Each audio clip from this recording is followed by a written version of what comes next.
I'm going to call to order.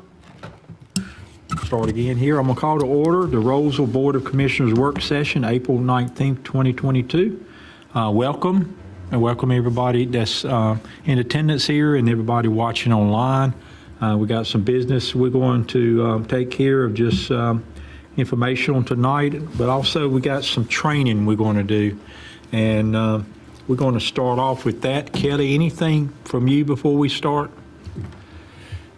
No, Mayor, I think this is a reminder just for you. All this is a topic of your interest, and you asked Lisa to prepare it. So Lisa's here tonight to do some training for you on DEI. So with that, I'll turn it over to her. I know we've been kind of looking forward to that, so I'm going to turn it over to you, Lisa, if you want to come up and kick us off here. You the lead batter.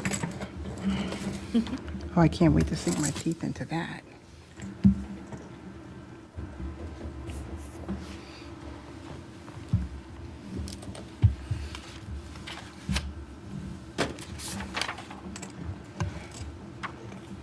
Good evening, Commissioners, and I am very, very excited to be here so we can talk a little bit about diversity, equity, and inclusion, better known as DEI. We're going to be going through some training, and the actual program, as I envision it, is called a reflection connection. When I look at you, I see me. Good. Martin Luther King once said, "There's nothing more dangerous than sincere ignorance or conscientious stupidity." This phrase is not to call anyone stupid, not to call anyone ignorant. The reason that it jumped out at me is because it made me realize nobody knows everything. There's room for growth within each and every one of us. So that's why it was so impactful to me.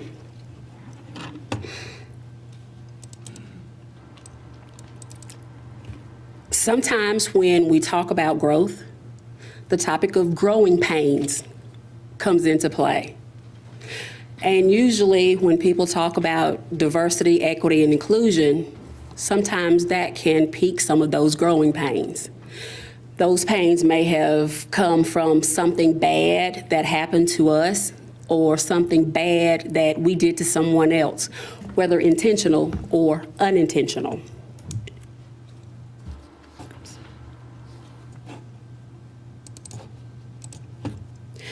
Now, the purpose of us getting together tonight is to, one, initiate individual reflection, provide a platform for comprehensive dialogue, stimulate some self-pride. For some reason these days, some people think that self-pride is a bad thing, but it's not, because that self-pride is what propels us to be better, to do better. We're also here to put an exclamation point behind each of the town's core values. Those values of inclusivity, collaboration, impeccable work ethic, transparency, and excellence. And it's also to facilitate growth within the town of Rolesville. Now, that growth may not necessarily be in numbers. It could also be in our level of understanding, of respect for each other. I know you all don't know me on a personal basis, but I have a whole lot of stories, and I have a story for this. I have a daughter. She's not my biological daughter, but I raised her from the time she was a baby. And it used to bother me when people used to ask me why she didn't look like me. And I had one of those old Southern grandmas. She would say, "Child, don't worry about that. You feed her long enough, she'll look like you." Well, my daughter and I were in the grocery store one day, and a high school friend came in. Of course, we were talking, catching up, and I introduced her to my daughter, and she said, "Your daughter looks just like you." And I started looking around, who in the world is she looking at? She can't be looking at my daughter. This girl does not look like me at all. So then I got to thinking, was my grandmother right?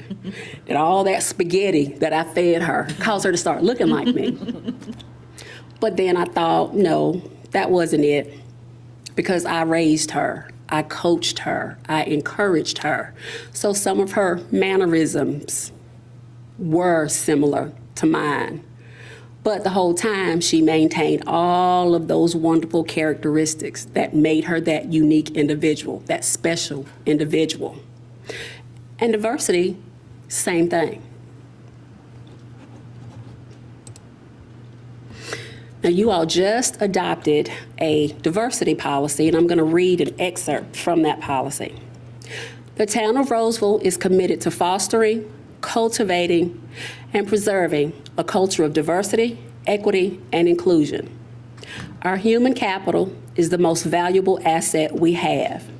The collective sum of individual differences, life experiences, knowledge, inventiveness, innovation, self-expression, unique capabilities, and talent that our employees invest in their work represents a significant part, not only our culture, but our reputation and organization's achievement as well.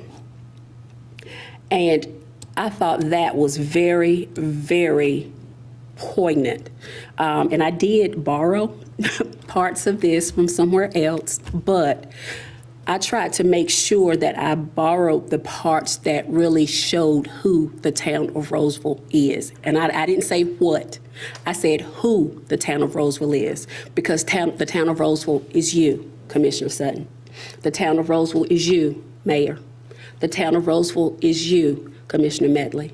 The town of Rolesville is you, Commissioner Vilga. The town of Rolesville is you, Commissioner Sutton. It's all of us. It's all of us. So that's why I said, and I'm sorry, and Commissioner Austin as well.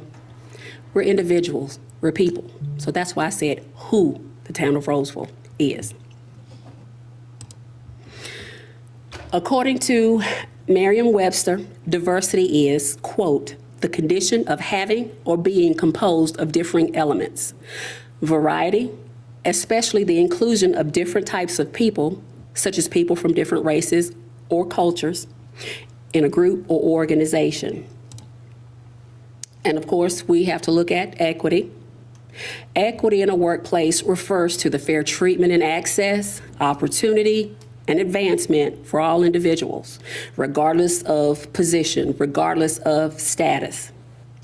And in order to create true equity within our organization, we have to identify and work very diligently to eliminate any barriers there may be that might impede fair treatment or systemic change.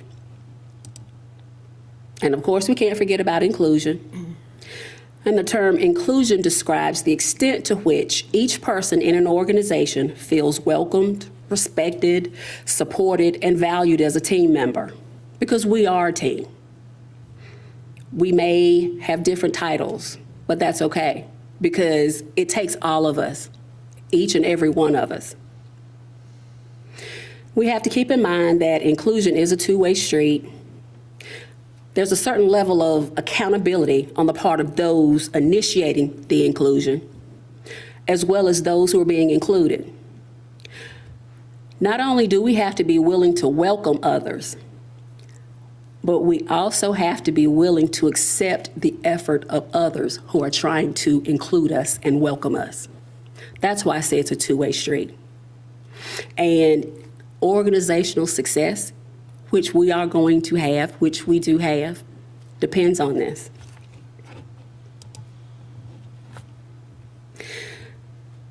I'm sure you all have heard of privilege, so we're going to talk about that a little bit. What is privilege, and what does it have to do with diversity, equity, and inclusion?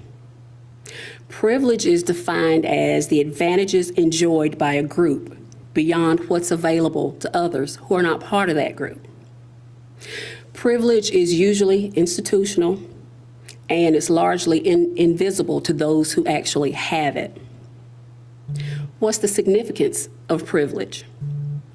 Actual privilege, or the perception of privilege, is the basis of a great deal of tension between races, genders, ethnicities, etc. What does privilege look like? Well, I have an exercise that is going to help us hone in on the concept of privilege, as well as help us cleanse our diversity palettes as we start this journey towards greater diversity, equity, and inclusion. Do you all have paper? You have paper? I do. Yes. Okay.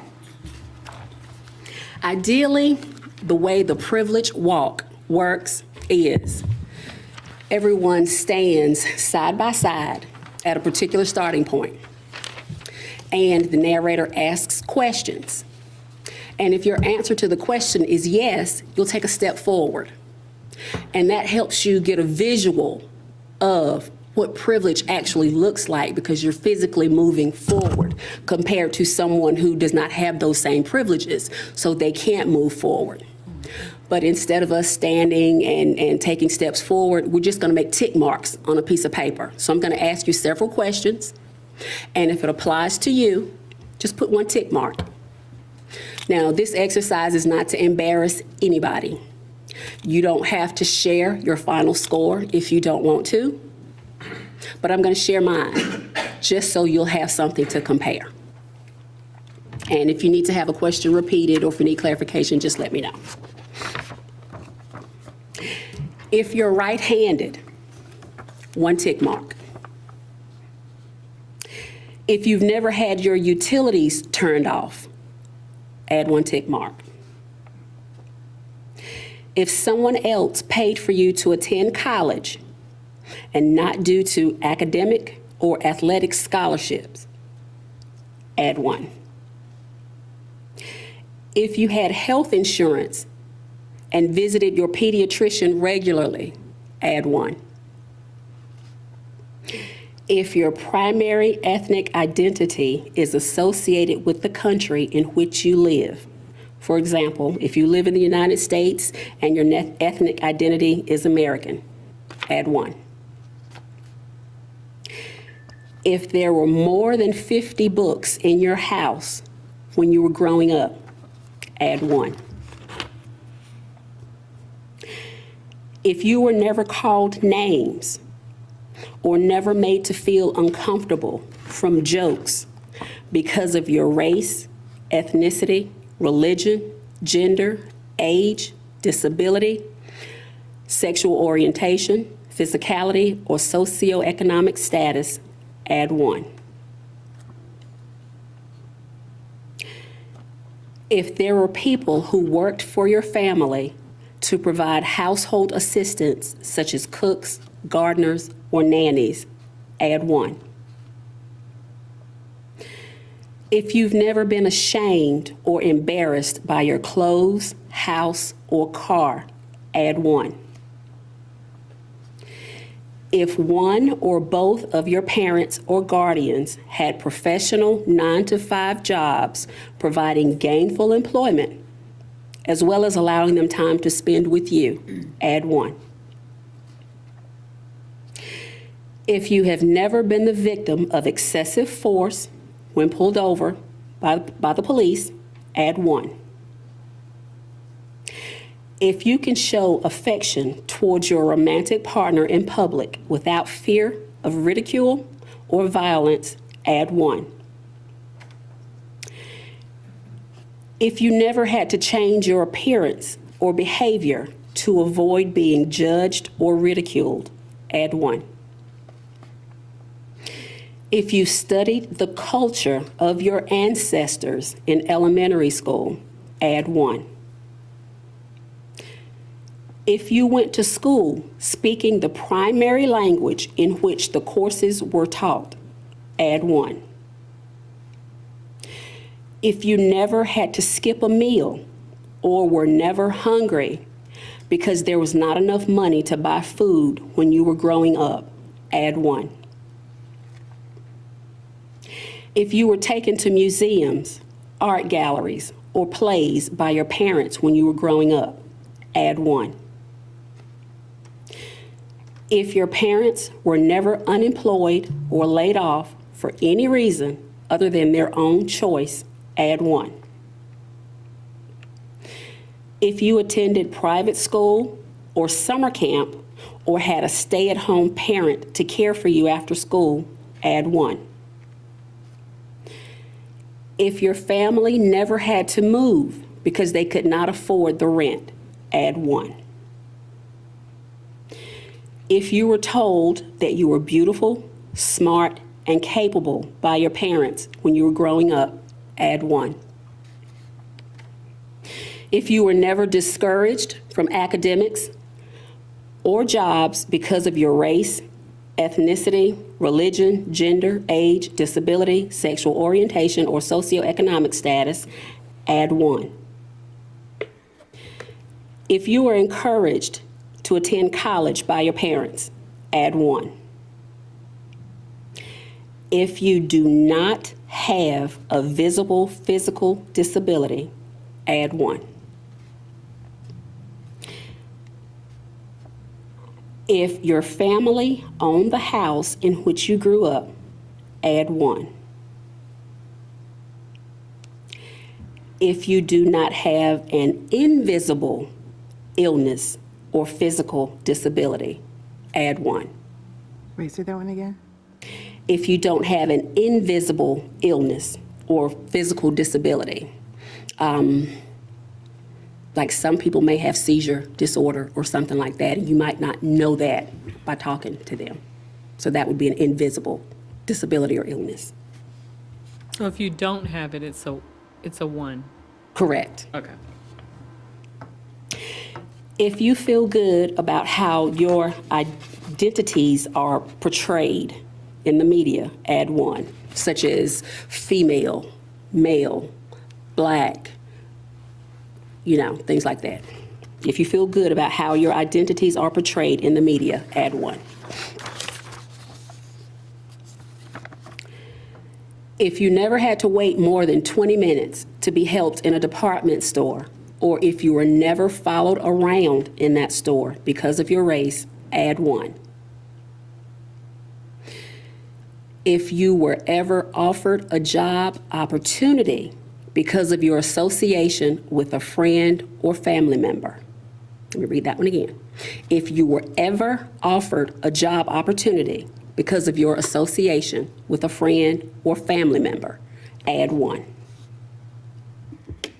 If you were never denied employment or paid less because of your race, ethnicity, religion, gender, age, disability, sexual orientation, physicality, or socioeconomic status, add 1.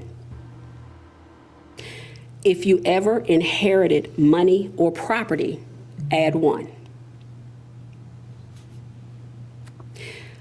If you did not have to rely primarily on public transportation outside of major cities, add 1. If you were never afraid of or a victim of violence because of your race, ethnicity, religion, gender, disability, or sexual orientation, add 1. Say that one again, I'm sorry. If you were never afraid or a victim of violence because of your race, ethnicity, religion, gender, disability, or sexual orientation, add 1.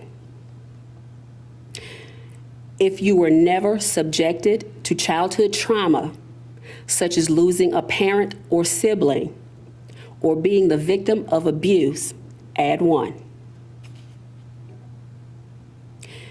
If no one in your family ever served a prison sentence, add 1. If your family has never left your homeland or entered another country for reasons other than their own free will, add 1. If you would never think twice about calling the police when trouble occurs, add 1. If you've never been spoken over because you could not articulate your thoughts fast enough, add 1. If you have never felt disrespected or ignored because of your race, ethnicity, religion, gender, age, disability, sexual orientation, physicality, or socioeconomic status, add 1. If there was never substance abuse in your household, add 1. And last one, if you were never told by your parents that you would have to work harder than everyone else to get ahead because of your race, ethnicity, religion, gender, age, disability, sexual orientation, physicality, or socioeconomic status.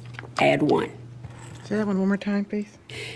If you were never told by your parents that you would have to work harder. So if your parents never said, you have to work harder because you're a female, or you have to go the extra mile, you need to take these courses, you need to do this because you're a female or because you're black. If they never told you anything like that, then you add 1. If you all will total up your tick marks. Now, there were 41 questions. My score was 14. Yeah. And like I said, I'm not going to ask you to share your scores, but this exercise was just to get you to realize we are privileged. Even though my score was 14, I'm quite sure there are others out there in the world who have less than 14. We have privileges, and we should be thankful for those privileges. And we should use those privileges to motivate other people.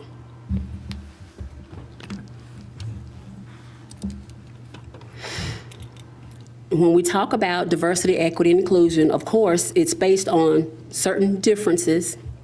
And some of those differences are, hold on. I don't know what happened.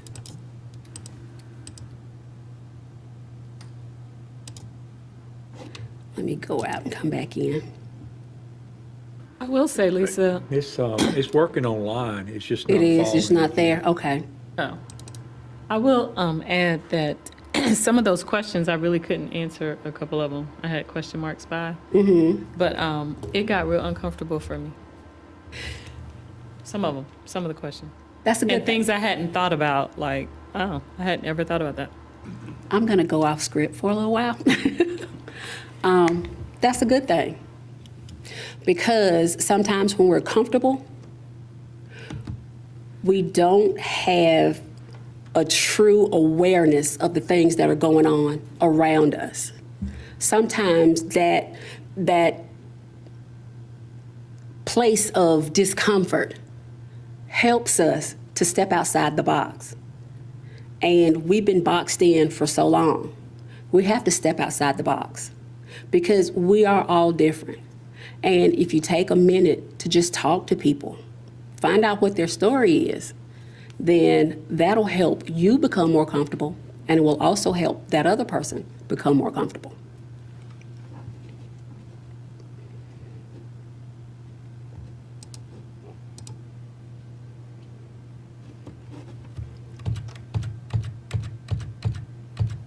Okay, here we go. Now, some of those differences that I was talking about, gender, race, religion, culture, political affiliation, age or generation, sexual orientation, values. This is by no means an all-inclusive list because differences can go on and on and on. I want to take 1 minute to look at religious difference. I'm a Presbyterian. Usually in the South, you don't see a lot of black Presbyterians, but I'm a Presbyterian. And I was having a discussion one day with a friend of mine who happens to be a Baptist minister. And we were just talking about some of the differences in our church services. And he told me that sometimes Baptists refer to Presbyterians as the frozen chosen. I had never heard of that before. He told me that they call us the frozen chosen because our church services aren't as lively as theirs. We just sit there. And I was thinking, well, yeah, that might be true because I remember the first time I went to a Southern Baptist church. Scared me to death. the shouting and clapping and running up and down the aisles. I had never seen anything like that. I actually thought something was wrong. So I started thinking, well, maybe there is something to that frozen chosen thing. But that term that he used to describe us, frozen chosen, that's a type of stereotype. Now, if you stereotype somebody, then you have a widely held but fixed and oversimplified image or idea of that particular person or thing. A stereotype is just a shortcut. It's a shortcut for the mind. Because if we did not use this shortcut, we would spend the majority of our day trying to figure out how to do something as simple as open a door. We rely heavily on those shortcuts. But there are certain pitfalls to that stereotyping shortcut, especially as it pertains to people. Do you all remember when you were in elementary school and you were choosing teams? I was choosing my basketball team one day when I was in 6th grade.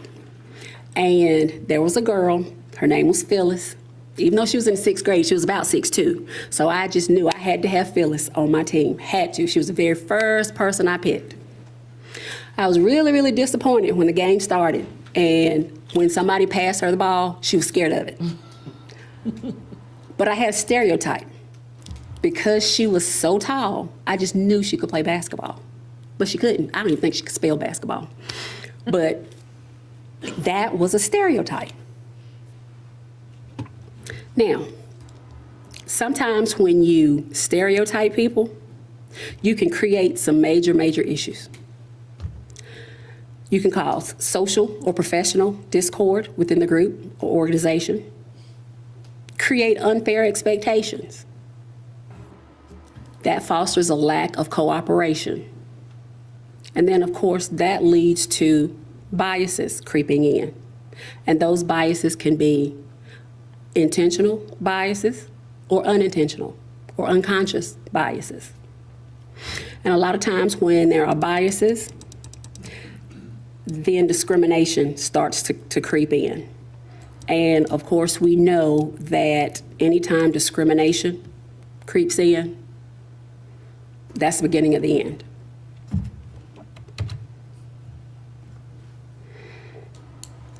Our perception is our reality, or the manner in which we see things as they actually exist, or as we become aware of something through our senses.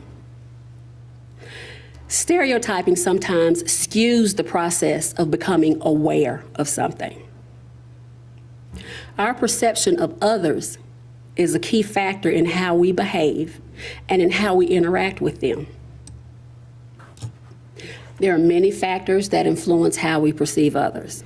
Some of those factors are past experiences, our culture, how we were raised, our values, our interests, our expectations, and of course, similarity, because people find comfort in similarity, but they find growth in diversity.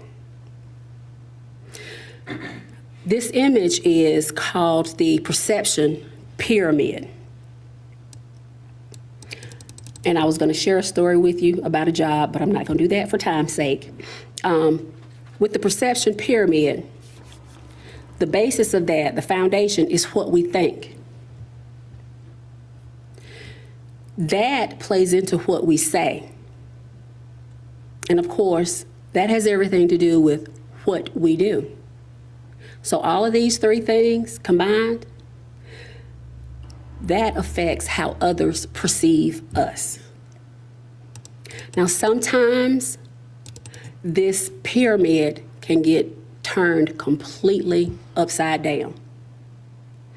And an example of when this happens is peer pressure. Because as you all know, when you're dealing with peer pressure, the most important thing that someone thinks about is how they're perceived by others.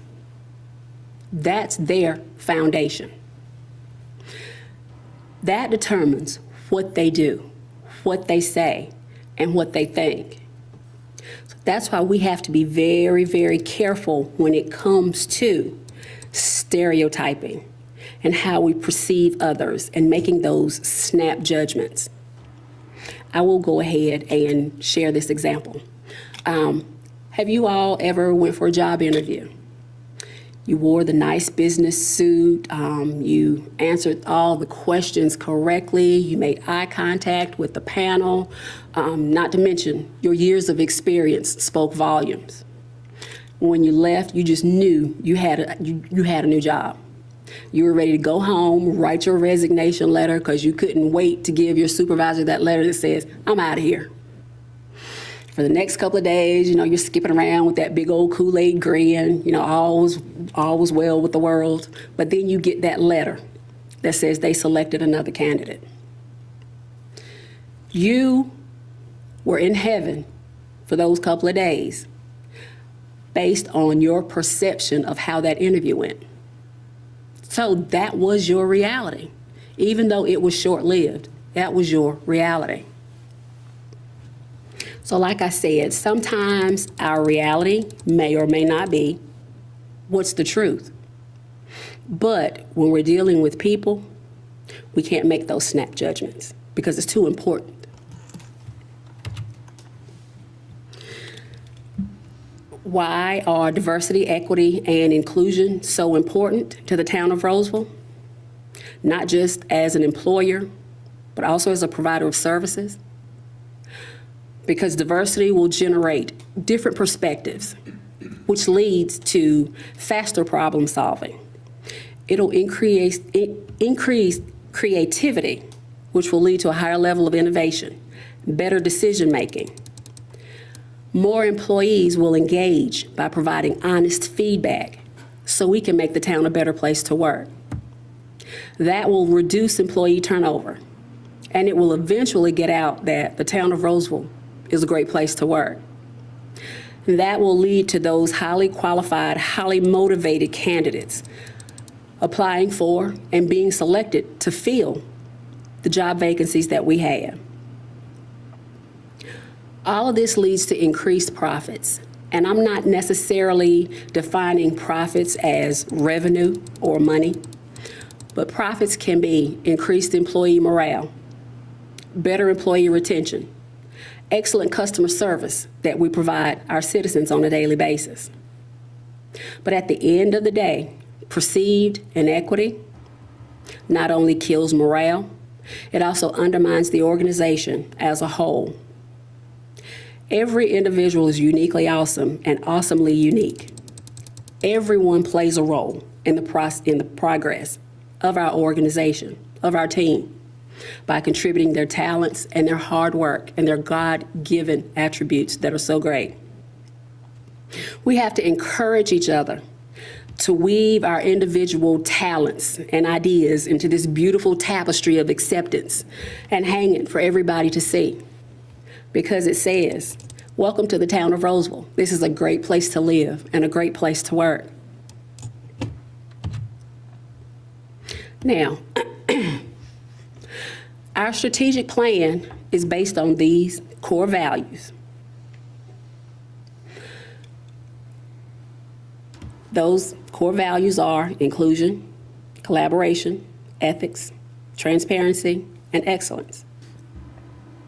Diversity is not only the foundation of each of these core values, but our commitment to diversity is the litmus test by which we measure how effectively we work our strategic plan. Everything we do goes back to our strategic plan.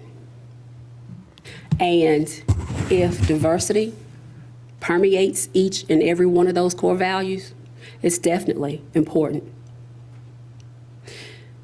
Each of us has a prominent role in demonstrating each of these values on a daily basis, whether it's the excellent customer service that Katie at the front desk of Town Hall gives to someone who comes in to pay a water bill, or whether it's the tactful way in which the mayor handles a complaint that someone might call him about.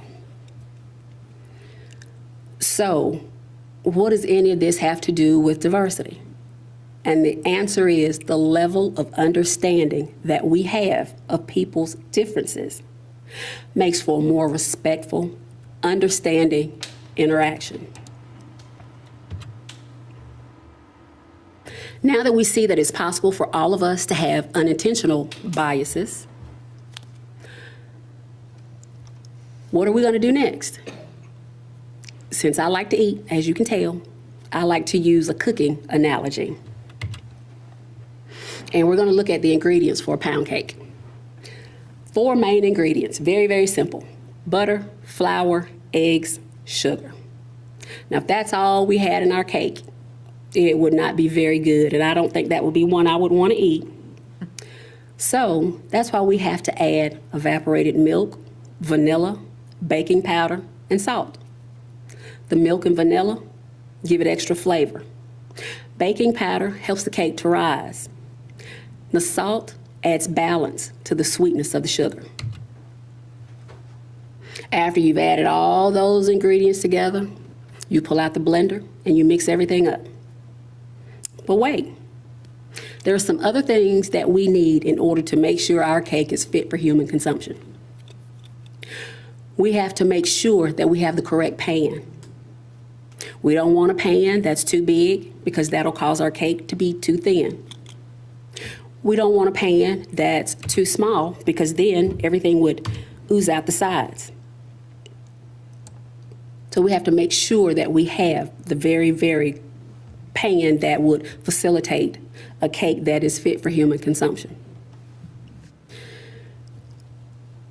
Then we have to set the right temperature. If the oven is too hot, then the cake might burn. If it's not hot enough, then the cake might look done on the outside, but it might be oozy or runny on the inside. So what I'm trying to get you to see is you may think you have all of the ingredients for a perfect cake or the perfect organization. But not only do you have to include everything and everyone, but there are outside factors that affect it as well. And that's why organizational culture is so, so important.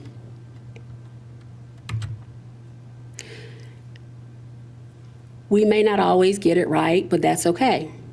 We just have to reinvent our approach. DEI is not just human resources responsibility because I'm here giving the training today. It's everybody's responsibility. We need to learn how to respect diversity. And that's why sometimes we have to get out of our comfort zone.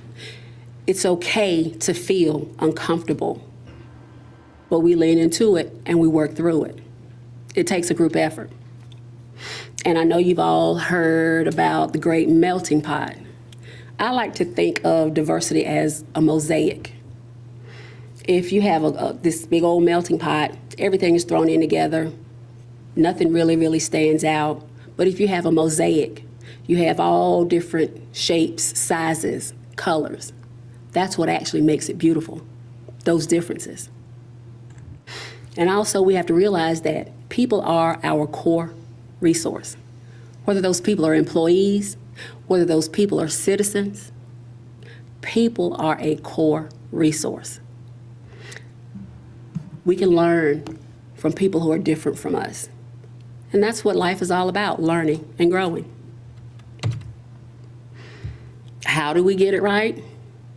We practice. We need to be aware that diversity is the new norm.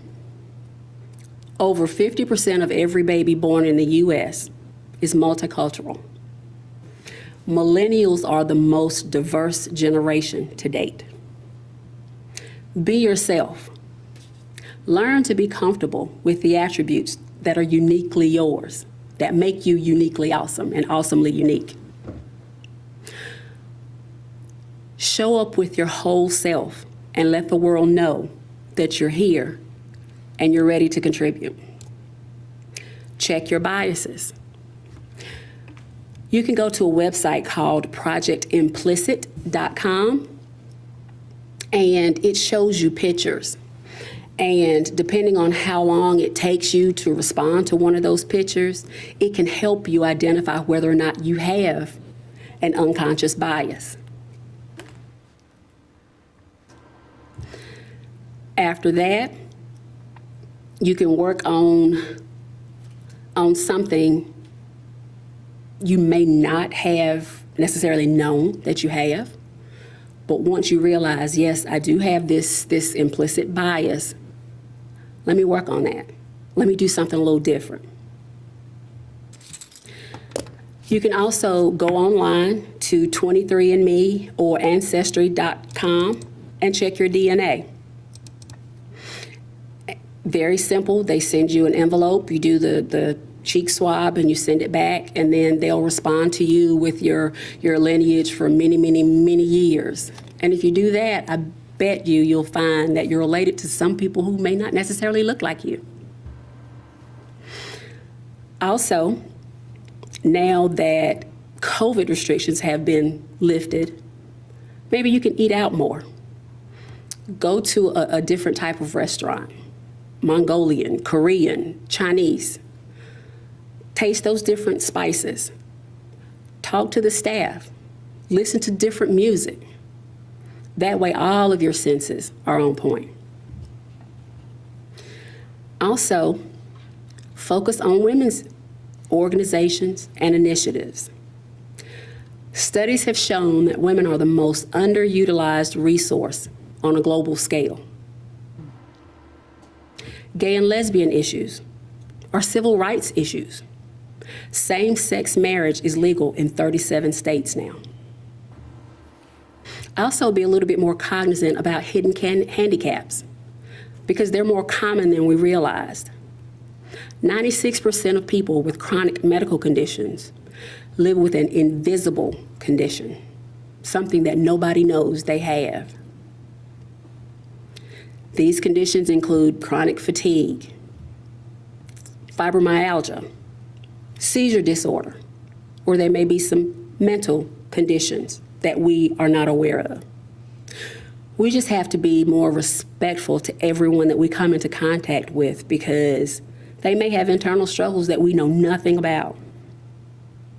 In order to grow and evolve, we have to inspire each other to think outside the box. If we're going to hold true to the goals that we set for ourselves as a growing organization, then inspiration, innovation, and that outside of the box type of thinking are going to set us apart from other municipalities in the area. Sometimes holding on to something does more damage than letting it go. It takes effort to let go of something or to change a way of thinking. But this evening, I challenge you to try. Let go of something that might be hindering your personal growth. Let go of something that might be hindering your professional growth. Make a conscious effort to let it go. Even if you don't let it go all at once, loosen your grip little by little. At some point, you're gonna feel lighter mentally. Your mind and your heart will be less cluttered. Then you'll be able to spread your wings of self-improvement and let the winds of diversity, equity, and inclusion enable you to soar above the weight that previously held you down. Are there any questions? I don't have a question, but I'd like to ask a request. Sure. The list of items that you had, the checklist that you did, could I get a copy of Oh, that? sure. Or even the whole presentation, but really that? Like to keep? To keep. Okay, thank you very much. Thank you. But I appreciate your time, and if you guys have any suggestions, any questions, any comments, feel free to reach out to me. You know where I live, Monday through Friday, 8 to 5. Do we get a certificate? Yes, ma'am, you do. I will be happy to give you one. Yes. I do have a question for you real quick, though. Taking, in regard to everything that you had said, and in your role, not just at Town Hall here, but your previous roles, how do you, and this may be a long answer, you can always answer it later, but how do you deal with the people who just do not feel they have any biases? And the same behavior is just repeated over and over again? What I do is listen.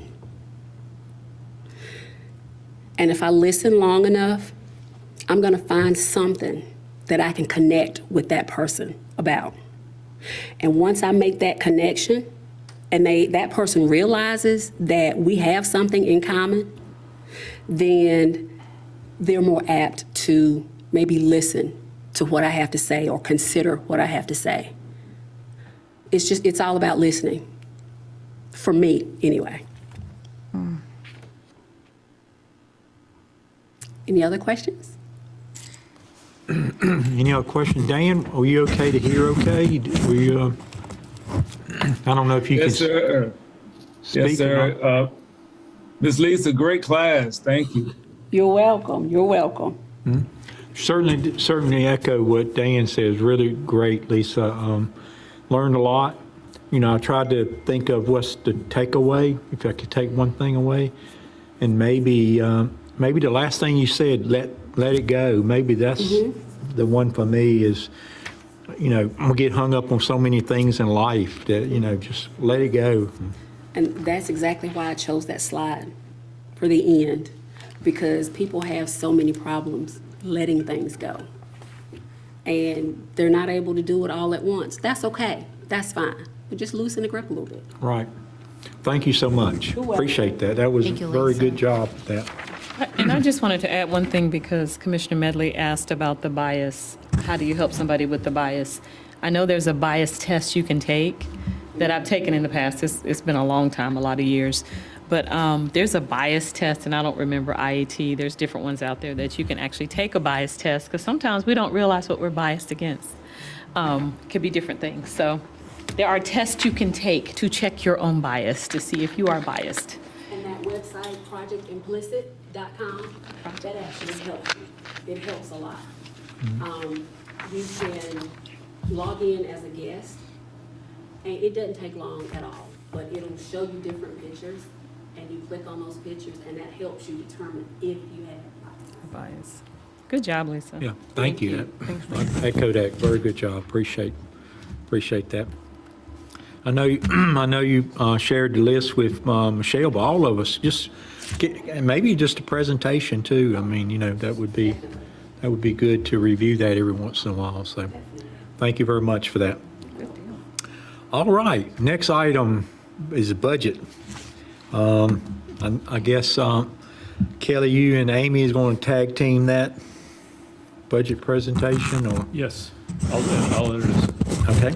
I do want to mention, a year ago, I think Lisa was in this room, right, interviewing? And a good part of that presentation was her presentation to the interview team. And I still have the mirror, because the mirror was look at yourself and who you are. And it made such an impression. She's here today. And so I want to thank her for doing it again today and building upon it. So thank you, Lisa. Appreciate it. So it's been a year, Almost. almost a year. I think you were in this, Good. yeah. But, so tonight, following that, is now the budget. And we are here to deliver the recommended budget that is required by statute. So tonight, you're receiving the recommended budget from the manager. That is a statutory requirement of mine to deliver to you a recommended budget.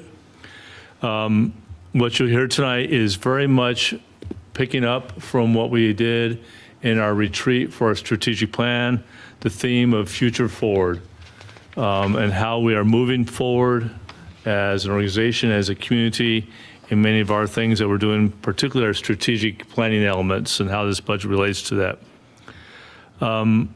Most of all these items you're going to hear about tonight were presented to you previously and discussed it somewhat about 3 weeks ago, I think, when we had our budget retreat. And I appreciate your time that night to listen, give us feedback, and then we picked that up, and now we have put it inside this budget. And this is just a reminder that, and you'll hear this again from Amy, that this is the recommended budget. You'll have a public hearing, and then you are free to make any modifications that you want to the budget or need to, but you do need to adopt it by July 1st.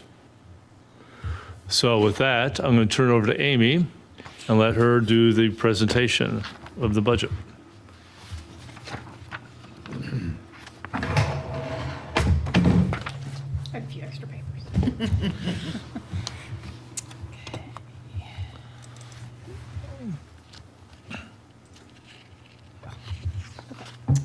All right, well, good evening, Mayor, Commissioners, and Commissioner Alston. You should have in front of you the proposed budget document. Looks like this. The presentation tonight, actually, as we go through, I'm going to help you. We're going to walk through this. I promise we're not going to do every page. But we're going to walk through this together and dig into the contents of the book. So, first place I want to suggest we turn to is, if you look at the center of the bottom of each page, that should have your page number. So page 3 is the manager's message. And Commissioner Alston, have you been provided an electronic copy? If not, before I came in here, I posted it to the website. So if you go to the homepage for the website, the very first news item says budget public hearing, and there's a link in that news item, so you or anyone who's watching can pull that up and follow along with us. Thank you. All right, so page 3, the manager's message. Mr. Arnold outlines the overview of the entire budget. But what we want to talk about here, too, is something we talked about in our budget work session. The theme for this year is taking stock. We made a lot of changes in this current budget year, FY 21-22. And so we're going to take our moment to catch our breath, normalize all those changes while we still continue to work assessing operations and preparing for the growth that continues to come.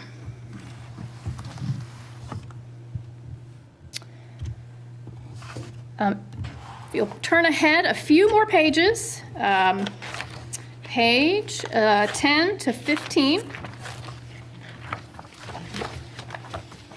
This section deals with the strategic plan. So just a few months ago at your day-long retreat, you updated the strategic plan for the for 2022 to 24. So page 11 outlines that strategic plan updated with your new revised goals. So I just wanted to remind you that as we go through this presentation and as we walk through the budget book, we have those little green circles that you'll see throughout, and that helps to make the connection. So you see the link of how everything that we have in this budget links back to your strategic plan so we can fulfill the mission that you've set out for the community. All right, let's go a couple more pages. We're going to move into the lime green section, the font up at the top of the page. We'll go to page 19.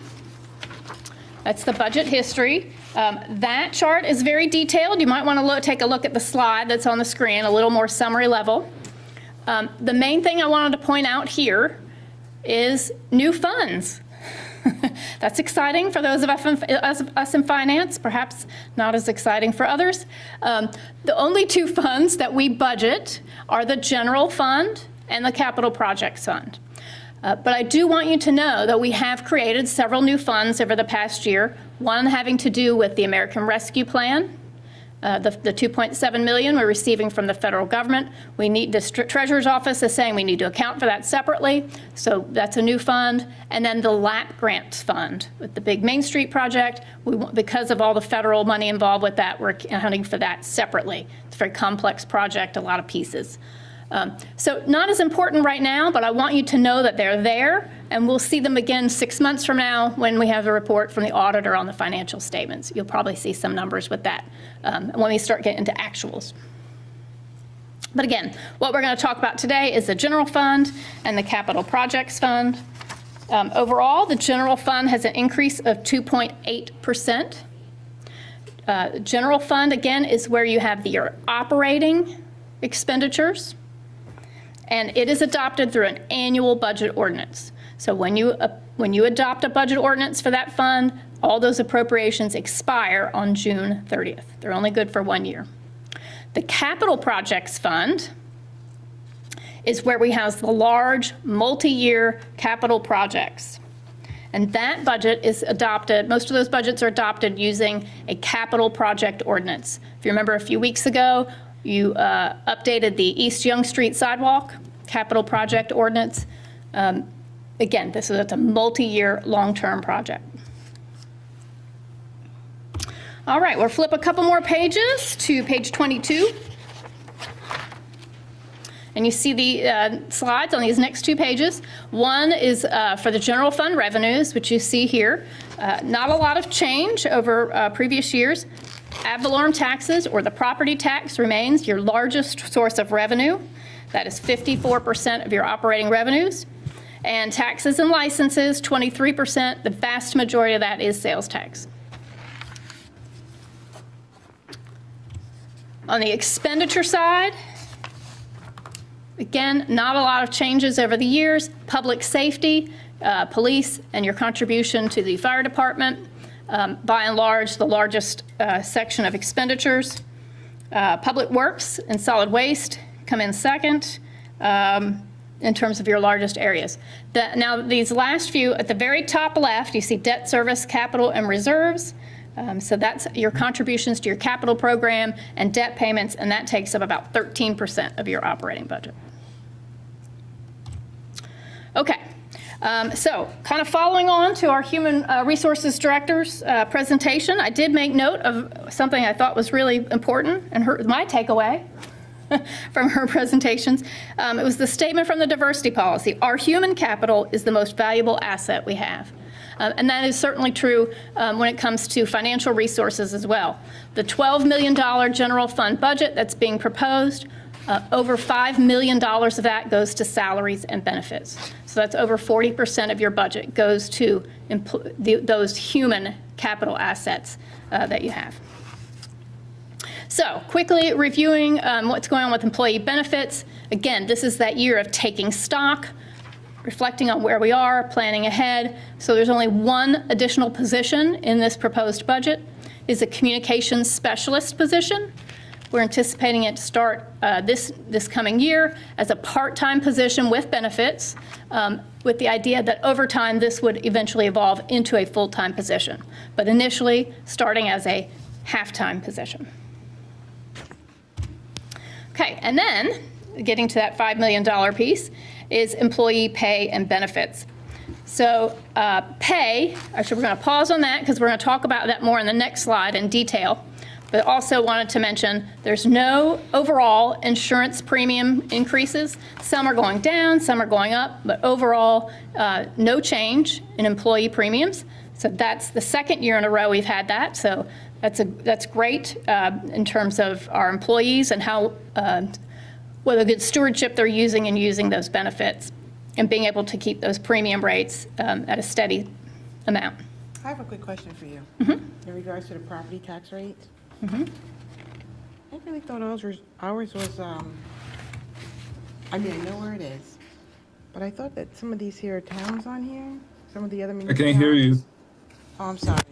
Who said that? Commissioner Alston. Oh, okay. I thought that our tax rates were a little less. I know the rate is what it is, but did the other towns go down? The other municipalities go down, which I highly doubt. So I you're didn't looking at realize the that you were chart- higher than Raleigh. You're looking at and- the chart at the top of page 23. Yes. I thought Raleigh was higher than us. Cary higher? Never? Not for the, so what this shows is the adopted 21-22, so the current year we're in now, what the tax rates were. All right, thank you. Thought it was less. I knew it was at 0.46. Okay, so pay and benefits, so no insurance premium changes. For the last several years, we have had an ongoing increase in the retirement system contribution. Employees have to contribute 6% of their pay into the retirement system, and then the town is contributing anywhere from 12 to 13% of an employee's salary into the retirement system. So that retirement system is funded through 3 prongs. There's employee contributions, employer contributions, and investment returns. The investment returns have not been performing the level the actuaries set, so that's being made up with employer contributions. But that contribution continues to grow. And again, just like last year, that's a cost of about $30,000. Okay. So going on to the employee pay and the 3-step plan. Jamie, Sure. you said investment funds. What type of funds is it? Is that like bonds or is that more like stocks or something? Or a combination of the two? Yeah, I don't know a lot of the details for what the pension system invests in. You know, there are 3 main pension programs at the state. There's the state employees, the teachers, and then the local government pension program. Those are all managed by experts Gotcha. at the state treasurer's office. I know both of them are down, but it's just, one is way down compared to the others. Now, I will say nationwide, North Carolina's pension systems are in much better condition than most other pensions across the country. And frankly, I believe in worldwide was the last information I had. But, that funding is really important. And so that makes the North Carolina pension program stable and in a position to be able to fund the employees who are participating in it. I know private companies sent out annually a pension statement that explains the pension program to them and the condition of that program. Do our employees get that from our pension? We do get an annual update from them. A lot of it is oriented around sort of the individual employees' performance and how their pieces are doing, because the state pension also integrates with the 401k program as well. And so sometimes you can get a consolidated report of how both of those are doing together. I feel like there is some information in there overall on how the pension system is doing as well. But they do a pretty good job of communicating to employees. Good. Okay, so let's go review again the 3-step plan for employee salaries. So we reviewed at the work session, but I thought we'd go through one more time because again, this is the most important asset. Is this in the book? It is not. Okay. Actually, you know what? Well, it is sort of. Sorry. I meant to tell you what page That's all right. we're on. I'm so sorry. Thank you. Remind me as we go along. Some of us is trying to So follow. pages 24 and 25 is your organization chart. Gotcha. That was back with that position. And I am not seeing, I have this for each thing to come up on screen, but I'm not seeing it. Is it showing up on? Yeah, it is. You said it's Okay, but you all in the room can't see it. Great. Okay, that's good. Well, I'll tell you what it says. Unless we know a way to fix it. Is it because of the is it because of the broadcast? Do we know why it's doing this? It's in PowerPoint, but my slide's not coming up, the content. Oh, there it goes. Okay. Maybe it was the ellipse. I don't know. It finally showed up. We're good. Okay. All right, so pages 24, 25, that shows you the addition of the communications specialist position and your total head count as well as historical head count. I do want to ask you if you can put your thumb or put a bookmark in that page. We're going to go all the way to the back. Well, now I have all the slides up there, don't I? We're going to go all the way to the back to pages 84 and 85. At the top, it should say pay and classification plan. Okay. I do want to stop here at this page because when you get ready to adopt the budget ordinance, the ordinance specifically refers to these schedules right here. So when you adopt the ordinance, you're adopting these schedules on page 84 and 85. What this shows you is all of the positions that you authorize in terms of titles, not the number, but the titles, and their pay grade. That's what's on the left-hand side and the top of the right-hand side. The bottom right shows you the pay scale for each pay grade. Okay? So you have a position that has an assigned pay grade, and then that pay grade has a pay range.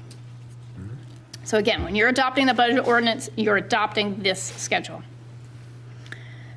As we talk through these 3 steps, there is one other thing I want you to keep in mind, and that is to separate in your mind a position and a person. Okay? A position is think of it as like a box. You authorize, if you adopt this budget as it is, you would authorize 47 positions or boxes to be filled by people, right? So you just got to separate position and person. So in March, was it the end of March, PTRC came and gave you a presentation about some recommendations from the pay study that they conducted. And they said, we looked at these positions and we are recommending that X, Y, and Z positions get graded to a new pay grade. This schedule you see on page 84 reflects those recommendations from PTRC. What we've put in the budget is to adopt those recommendations, so it moves the positions. What we are recommending, though, is that it does not affect an employee or a person's salary. So it would move the position to a new pay grade, but it would not affect the pay of the individual employee. Okay? Wait, what? Yeah, You're we gonna lost say it one more time? Yep. So step 1 is implementing the pay study.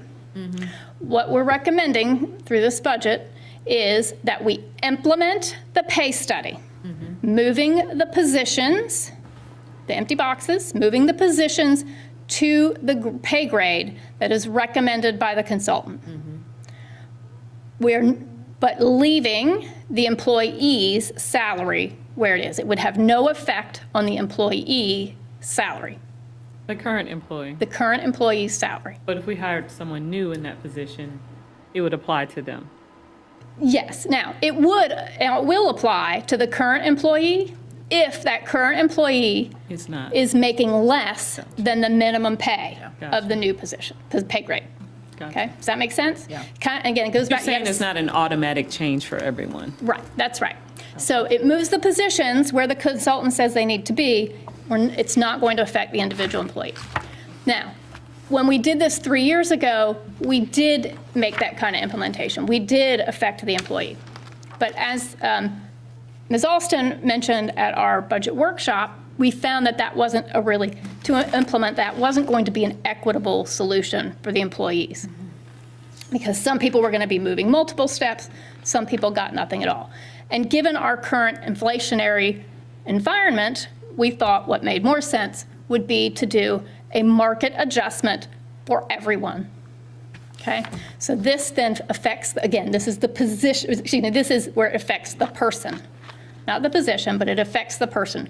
So this proposed budget includes a market adjustment effective July 1 of 5%. And then again, we felt that that was the most equitable way to implement the effects of the pay study across the employee base. Then step 3 is to continue with our current program of performance pay. But And let me take you back to step 2, because isn't there so this is different. So this is like a COLA, cost of living adjustment, right? Yes. But there's a merit increase that's November. Is there also a COLA with that? So the merit, so what we've gone back to the old way, at least this year, of separating that cost of living and the merit. So they're Two separated. Two different amounts at 2 different times in the year. I got you. Thank you. Yep. So step 3 is going continue with that program we have now of performance pay, and employees would be eligible for up to 2% in November. So that's rewarding those employees who have good performance.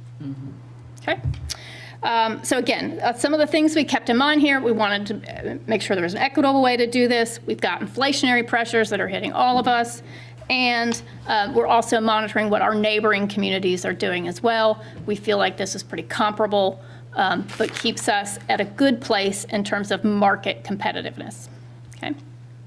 Last thing I want to mention here is that this bottom right, on bottom of page 85, that pay scale, a lot of times we change that whenever we apply a market adjustment or the pay study. In this case, PTRC placed those positions using this scale. This is the same scale as last year.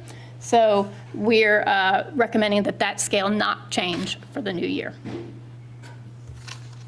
All right, questions about pay before we go on to another area? Nope. Okay. All right, so we're going to go back. I hope your thumb didn't get tired. Back on page 25. We'll go back that way. And we're going to dive into, we get a new section. Here we get into the bright blue lettering up at the top of the page, into the budget detail. Pages 28, 29 is your revenues. We're not going to read through that, but just want to hit the highlights. This proposed budget maintains the current property tax rate of 46 cents. It also maintains the current solid waste fee of $22 per month that is billed on the property tax bill. And there are a few changes to the fees and charges. So I promise this is the last time we'll do this. Put your thumb, pages 28, 29, and we're going to turn all the way to the back to pages 86 through 90. And again, I wanted you to see these. Let's talk about them because the budget ordinance, when you adopt it, adopts this schedule by reference. Okay. So there are a few changes that have been proposed in here. On page 86, with the new LDO adoption, and this is up on the chart on the screen, that we've added a site plan review fee of $400 and the recommendation was to change the construction plan review from $120 to $400. The zoning map amendment fees, there used to be one for PUD districts, which no longer exist with the new LDO. So planning is recommending changing that to a mixed use district and for a $1,000 fee. The other addition is on page 87. It's in the middle of the page. It's a food truck permit. There's 3 different levels of food truck permits based on how many locations, is it annual, is it one time? I'll also point out on page 89 in the public safety section, mid-year of this year, you adopted an amendment to the fee schedule to add off-duty employment. So that's been incorporated into here. That's something you adopted mid-year. Where's that at? That's on page 89 in the public safety section.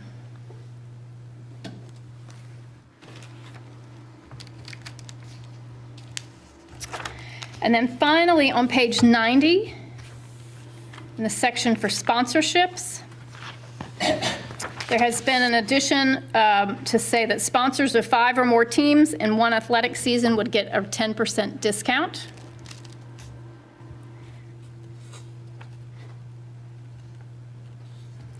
And those are the only changes I'm aware of from the schedule of fees. So not as many as we had last year when we did this. We really did a wholesale revisit last year, but there are a few. Okay, questions about revenues, because I'm ready to move on to expenditures. And that means we're going back to page. Expenditures start on page 32.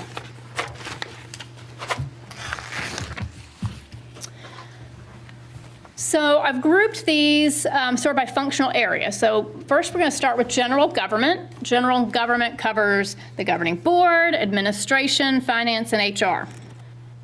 If you want, we could turn to the finance page on page 36. just to walk through. I really encourage you, when you have some time, to go through and read all these department pages. A lot of the department heads, they did a great job, and they've worked really hard to come up with some goals, some performance measures, so you can see about the work that they're doing. They outline some recent accomplishments, what they've done in the past year, and then the upcoming priorities. Those upcoming priorities should be very familiar to you. We talked about a lot of those at the budget work session. So, general government, we've got chamber AV upgrades, a customer service survey, some project management software for capital programs, hiring a consultant to work on some grant opportunities. Auditing costs for the auditor are going up from market-driven forces, and some additional training in civil rights and customer service for employees in this coming year. When I did this list, I tried to really focus on just those things that have dollar amounts associated with them. I know you've heard from departments, and they talked about some other things that maybe didn't have any dollar costs, but for this presentation, I really just tried to focus on things where there's some dollars associated. So community, is that the money that the committee gives out annually? Is that? Oh, in general, in the governing board? Yeah.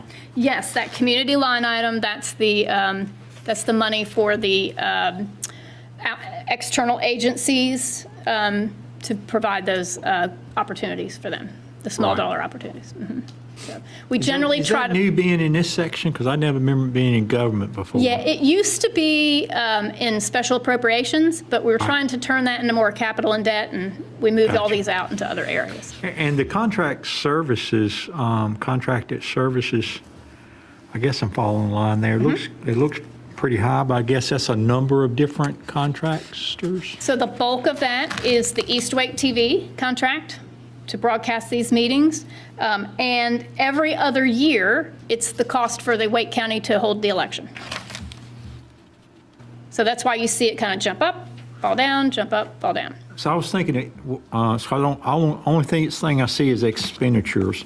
So I was thinking the East Wake TV had some income associated with it.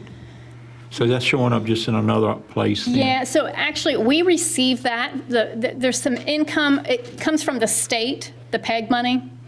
And so that's actually just lumped in with the utility franchise Okay. sales tax. So it's just showing up in the general operating. Right, yep. And what are special events? I'm sure you've covered this before.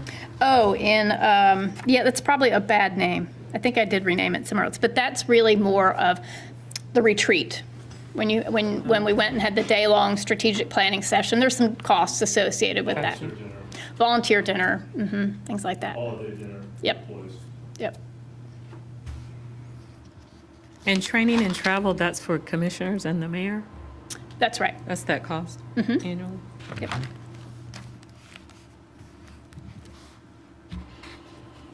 Doesn't seem like enough. I'm just saying, basing it like on City Vision that's coming up. Seems really low, that number. City Vision, we have $4,000 total. And we just dropped reimbursement $1,000, so, but. we can- Say that again? I didn't We hear you. we have about $4,000 budgeted for City Vision. Right, that's why I said this number seems low if I think about the larger conferences. And it probably got pulled down a little bit during the pandemic, and maybe we just never quite rebounded. I'm sure over time, things will get back to, I think that's true for all the travel and training budgets new throughout normal is the town. Yep. Thank you. Okay, so with that, let's move on to development services, which is planning and community and economic development.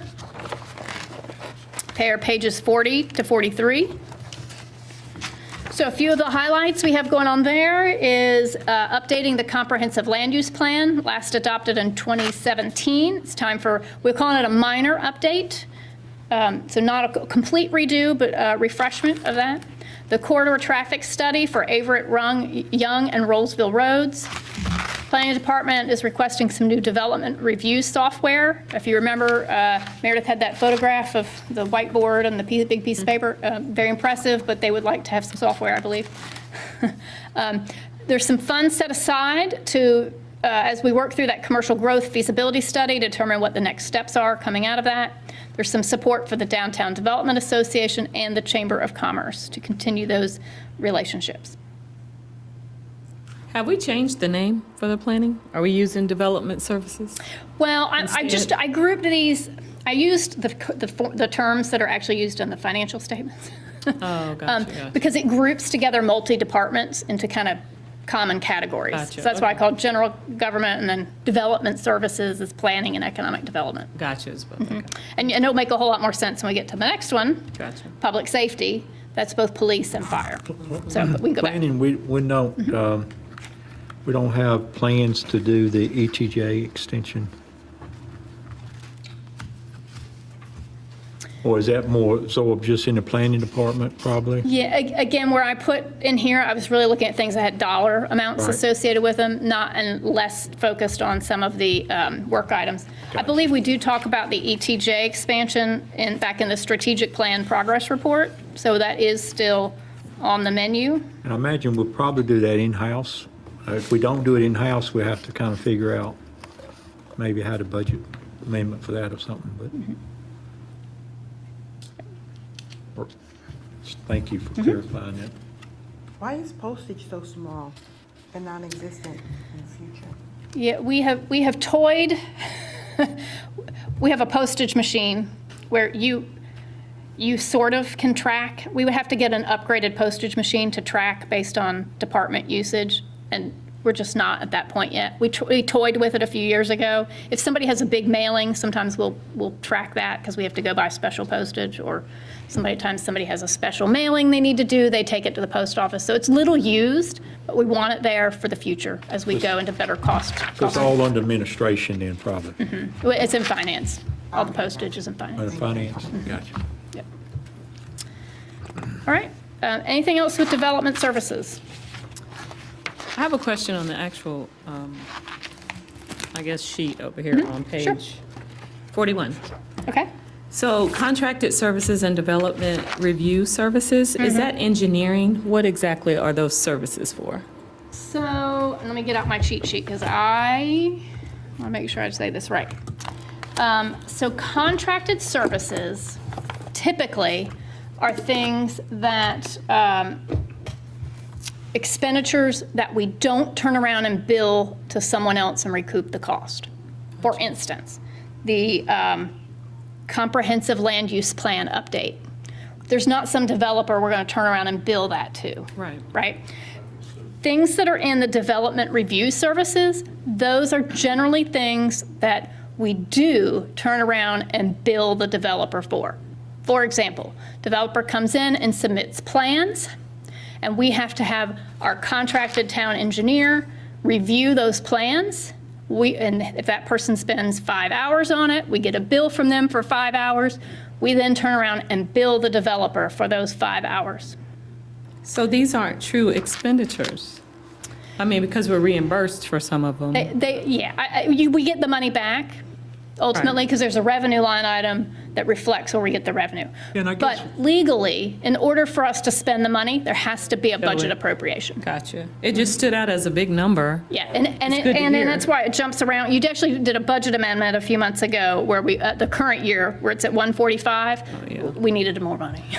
Yeah, But I it comes guess back. these department things don't show the revenues associated with them. That's right, Is there yeah. a reason why? All of the revenues are back here on one page, on page 31. They are sort of grouped by department, sort of. For example, a lot of the planning revenues are in permits and fees.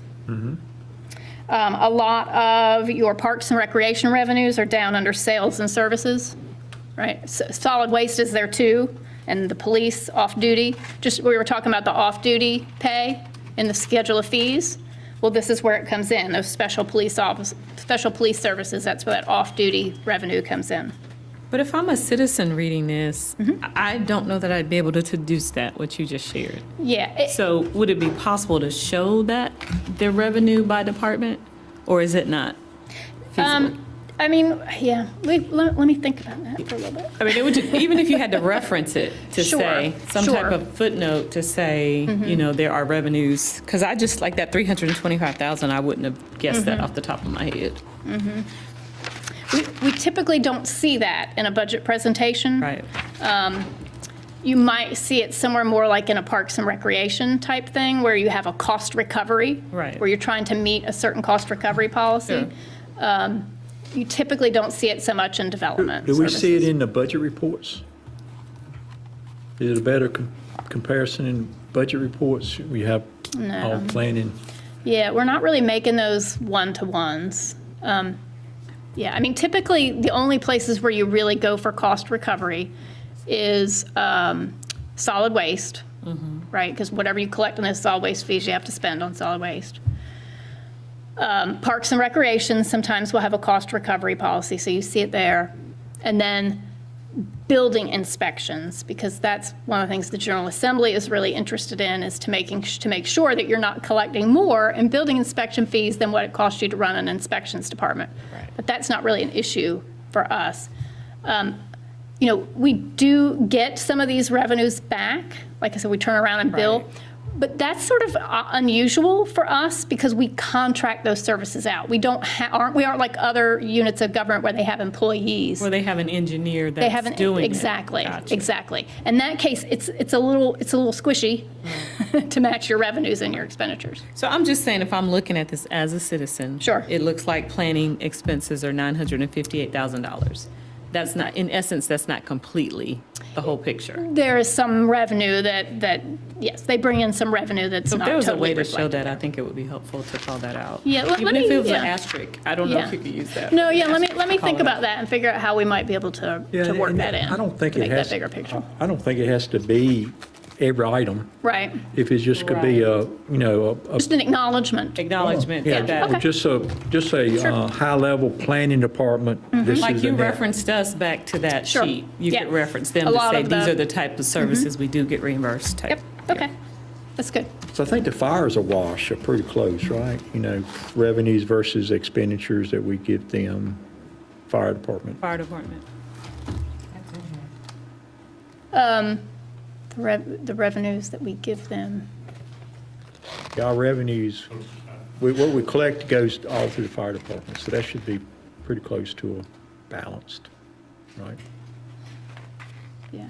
So, yeah, so let me work on figuring out how we can put that acknowledgement in for those particular departments. Do we still collect revenue for water and sewer? Do they still We- come through? we do not. It goes directly to Raleigh now. That's right. Now when they come in to pay those water and sewer impact fees, they pay them directly to the city of Raleigh. Right. Yeah. Okay. Okay, anything else? Planning, economic development? Okay. Okay, well, now we get to move on to public safety. So this is police and fire.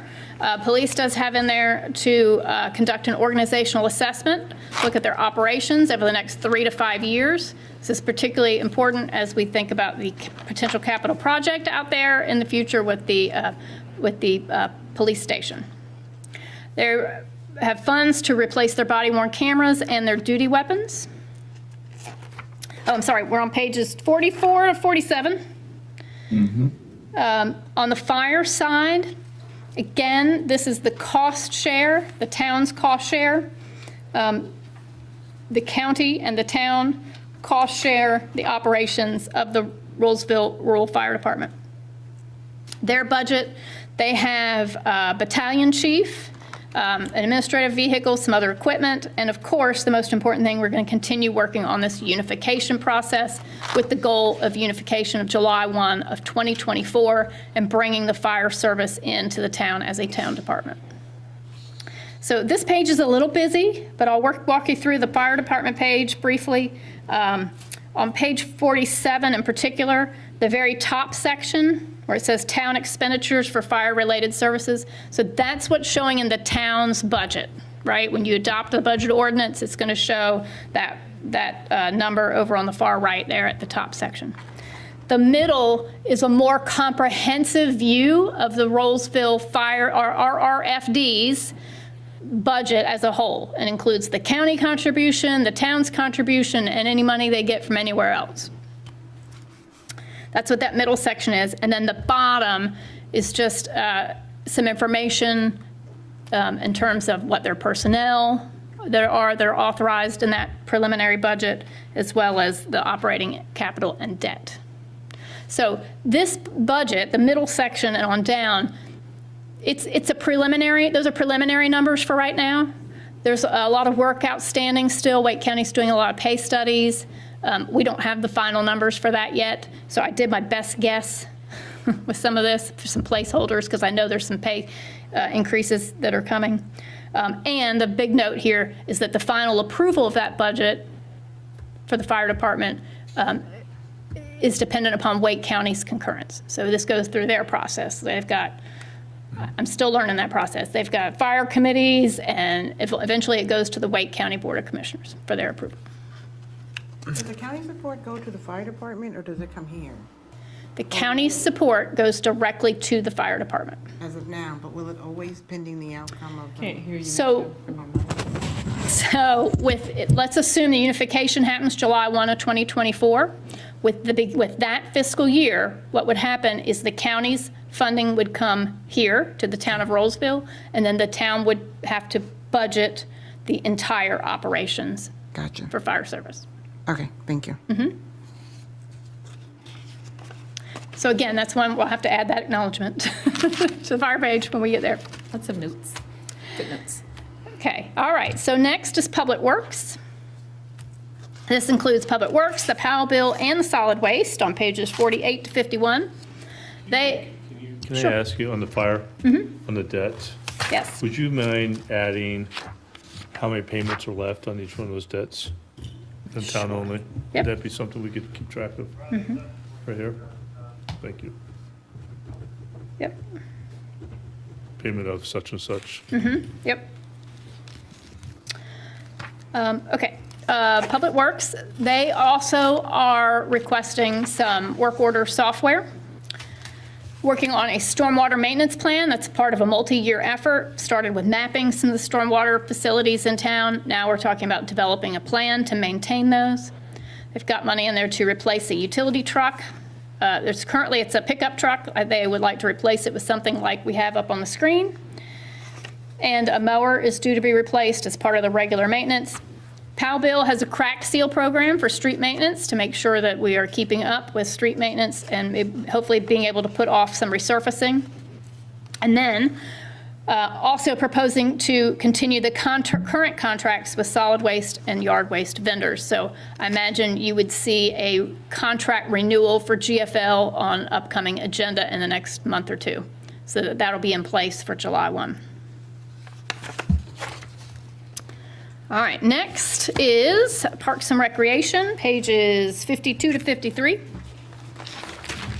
This budget contains some additional funding for community events as we're coming out of the pandemic.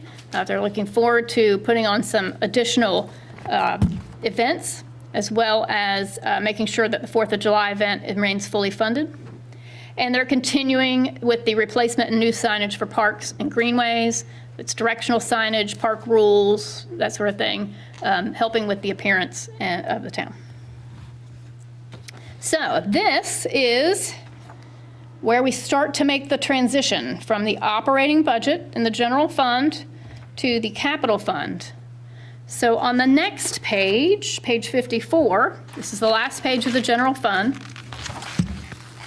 This is where we have special appropriations. So this is one we talked about earlier. There's some things we used to budget here, and we moved them out when we redid the chart of accounts so that this department, so to speak, is really all about capital and debt and savings. And the big thing to point out here is the very last item on here, which is the retain and reserve for capital savings. You all have worked very hard over the last year to put together a CIP model that is a fundable financial model and put some projects out there in a certain order. That model calls for you to put aside 3.5 cents worth of revenue. And so this budget does that, so that this is in keeping with the CIP model that we've created over the past year. All right, couple pages forward, we're going to go to page 59. This is another important one. So again, we're making that transition out of the operating budget to the capital budget.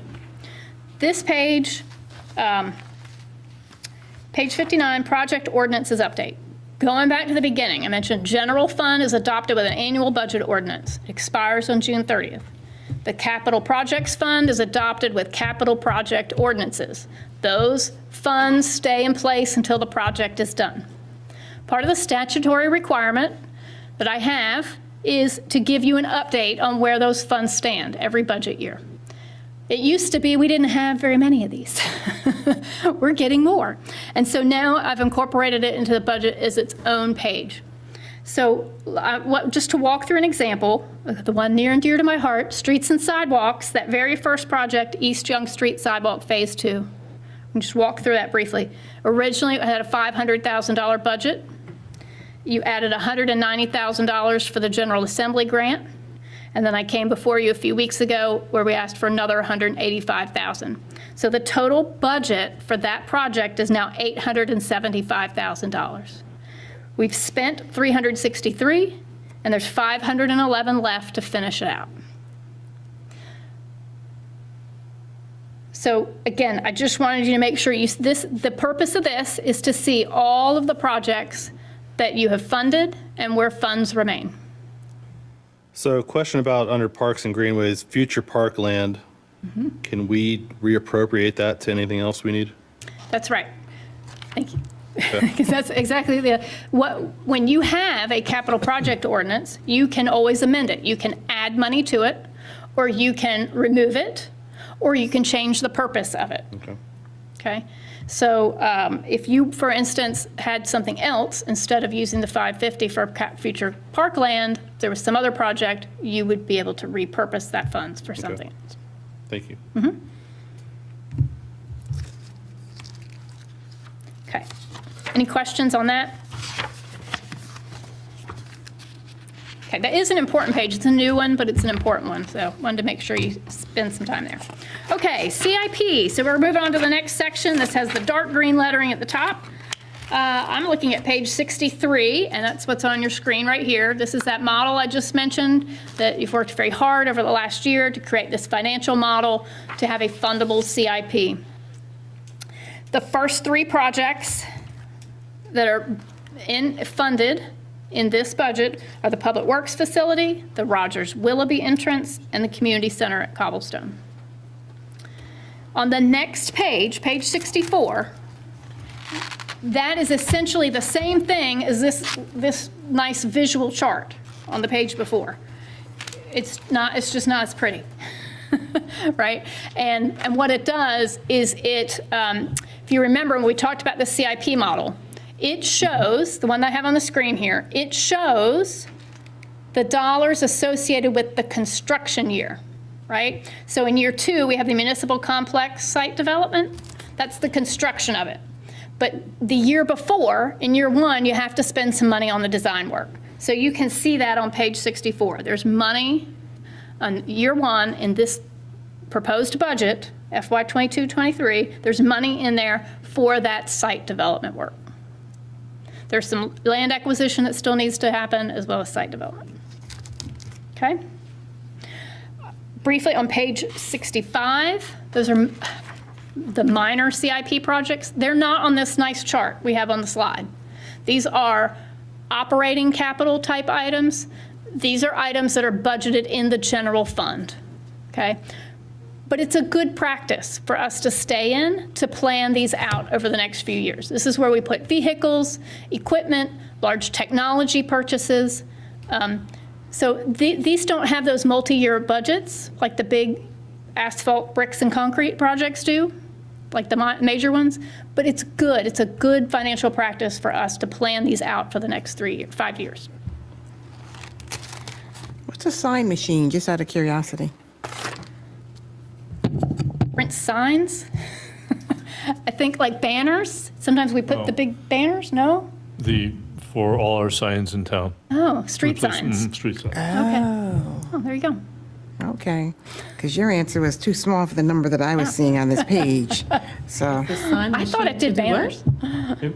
So instead of ordering signs, you make your signs for street signs and such like that in-house. And There's a wow. long-term cost benefit doing that versus ordering privately. So it's a machine that creates it. I got you. I missed that part. For that praise, that's a better one. Wow, okay. I also want to say thank you for changing down the bottom of page 63, the pennies per. Yeah, that makes a lot more sense. I like that. Yeah, I think that was a good, Yeah. good suggestion. Yep. All right. Anything else on this CIP model? Okay, I'm going to go off book for a couple of slides, and that's the American Rescue Plan. It does relate to CIP, but I did want to take just a minute because the first report is due to the federal government on April 30th. In that report, we have to tell them which of these categories we're going to choose. If we pick the revenue replacement, right, you get up to $10 million of revenue replacement, standard allowance, so to speak, no questions asked, we assume you lost revenue. If you make that choice, it's irrevocable. It's a pretty easy, straightforward decision, and staff certainly, we recommend, and all our partners are recommending that you take the revenue replacement. But before I click the button and file the report, I just wanted to make sure this is our last chance. If there's any remaining questions about that, this is the chance. Okay. Okay, good. So what we intend to do then is the April 30th report is to say we're going to take the revenue replacement. It allows us to use the 2.7 for any general government expenditure. Staff recommendation, again, based from our partners, is to say we're going to use that for general government services, salaries, and benefits. We have more than $2.7 million worth of that in a year. What that would do is it would create a $2.7 million of general fund balance that you can then use for anything you want at any time you want with no federal strings on it. Okay? What we're recommending as staff is that you would then use that $2.7 million for some capital project. Right now, what we're envisioning is that would be the Public Works facility. Okay? This budget still shows the Public Works building as being debt finance. Once you adopt the grant project ordinance for the American Rescue Plan Act, then we can make a budget amendment at the same time to turn the loan proceeds into general fund appropriation. I thought we were using it for salary and benefit reimbursement. What did I miss? How? So that's part of that, they call it the MB squared, the maximum benefit minimum. Dang, I always forget that other B. I got you now. Yeah. Because it's federal money, it comes with uniform guidance requirements. I'm going to be bringing to you this summer a whole bunch of policies you have to adopt and follow to spend the money. Right. The best expenditure to use that money on that comes with the smallest amount of strings is to reimburse yourself for the salaries and benefits of employees. And that's what our partners in the state are recommending, that everybody use salaries and benefits. If you're under 10 million, you use the salary and benefits as how you're spent, So you're how taking you the justify it. So you're taking How the money you're and designating it. you're taking the money and replacing the salary and benefit and taking the money from salary and benefit and using it wherever you want. That's right. Yeah, it's just like a moving. That's right. But 'Cause you have to re- track what you use it for, Yeah. though, right? Right, because we have to keep all the documentation. I think it's for 7 years when we have to keep it till 20, till I'm retired. We have to keep it until like 2030 something. And so you have to make sure everything's documented. And again, salaries and benefits comes with fewer strings. It's easy to document. We've got all the time payroll records. Got you. It's just- Got you on that. We Yep. got that. The way Yep. it's designated for the government. I got that. Yep. But you lost me when you Yeah. said for the Public Works facility. That's where you lost me. Right, so that's where we're talking about. So if you reimburse yourself for the salaries and benefits, That means you don't spend general fund monies, right? You're not spending your property tax, your sales tax, all that stuff. You're not spending that on salaries and benefits. So at the end of the year, you have extra $2.7 million in fund balance. And we move into the public works facility debt-free. And then Correct. that's right. And then you would use that extra cash that you freed up because you I don't think reimbursed it's yourself. debt-free, though. Is that a correct statement, that it's debt-free? Essentially, because we're putting in $3 million in this budget to pay for the public works facility. So you're 300,000 short. There should be enough, based on my analysis of the fund balance amounts, that you should have enough in fund balance to cover that extra 300,000. Gotcha. For some reason, I thought that it was going to go towards the increases we were doing for salaries. Like, I thought, in essence, that's what it went to. No, sorry. Yeah, that's probably not. Got you, but Yes, that's no. the designation. I got you. Right. So just like I said earlier, it's $5.1 million in your budget goes to salaries and benefits. So we can easily meet that 2.7 just for the regular, everyday Yes, payroll. gotcha. Thank you. Yep. Sorry. I'm sorry I didn't explain that clearly. Okay. So I'll be bringing you a lot of policies this summer. All right, so moving into the detailed capital projects, going back to our book, page 66 and on. Just briefly, we're not going to go through all these pages, but each page is a summary of each capital project that is in your CIP model. This model right here, each project has its own page. Goes into a little bit more detail about the project, gives you some sort of visual, and tells you the details of where the funding's coming from.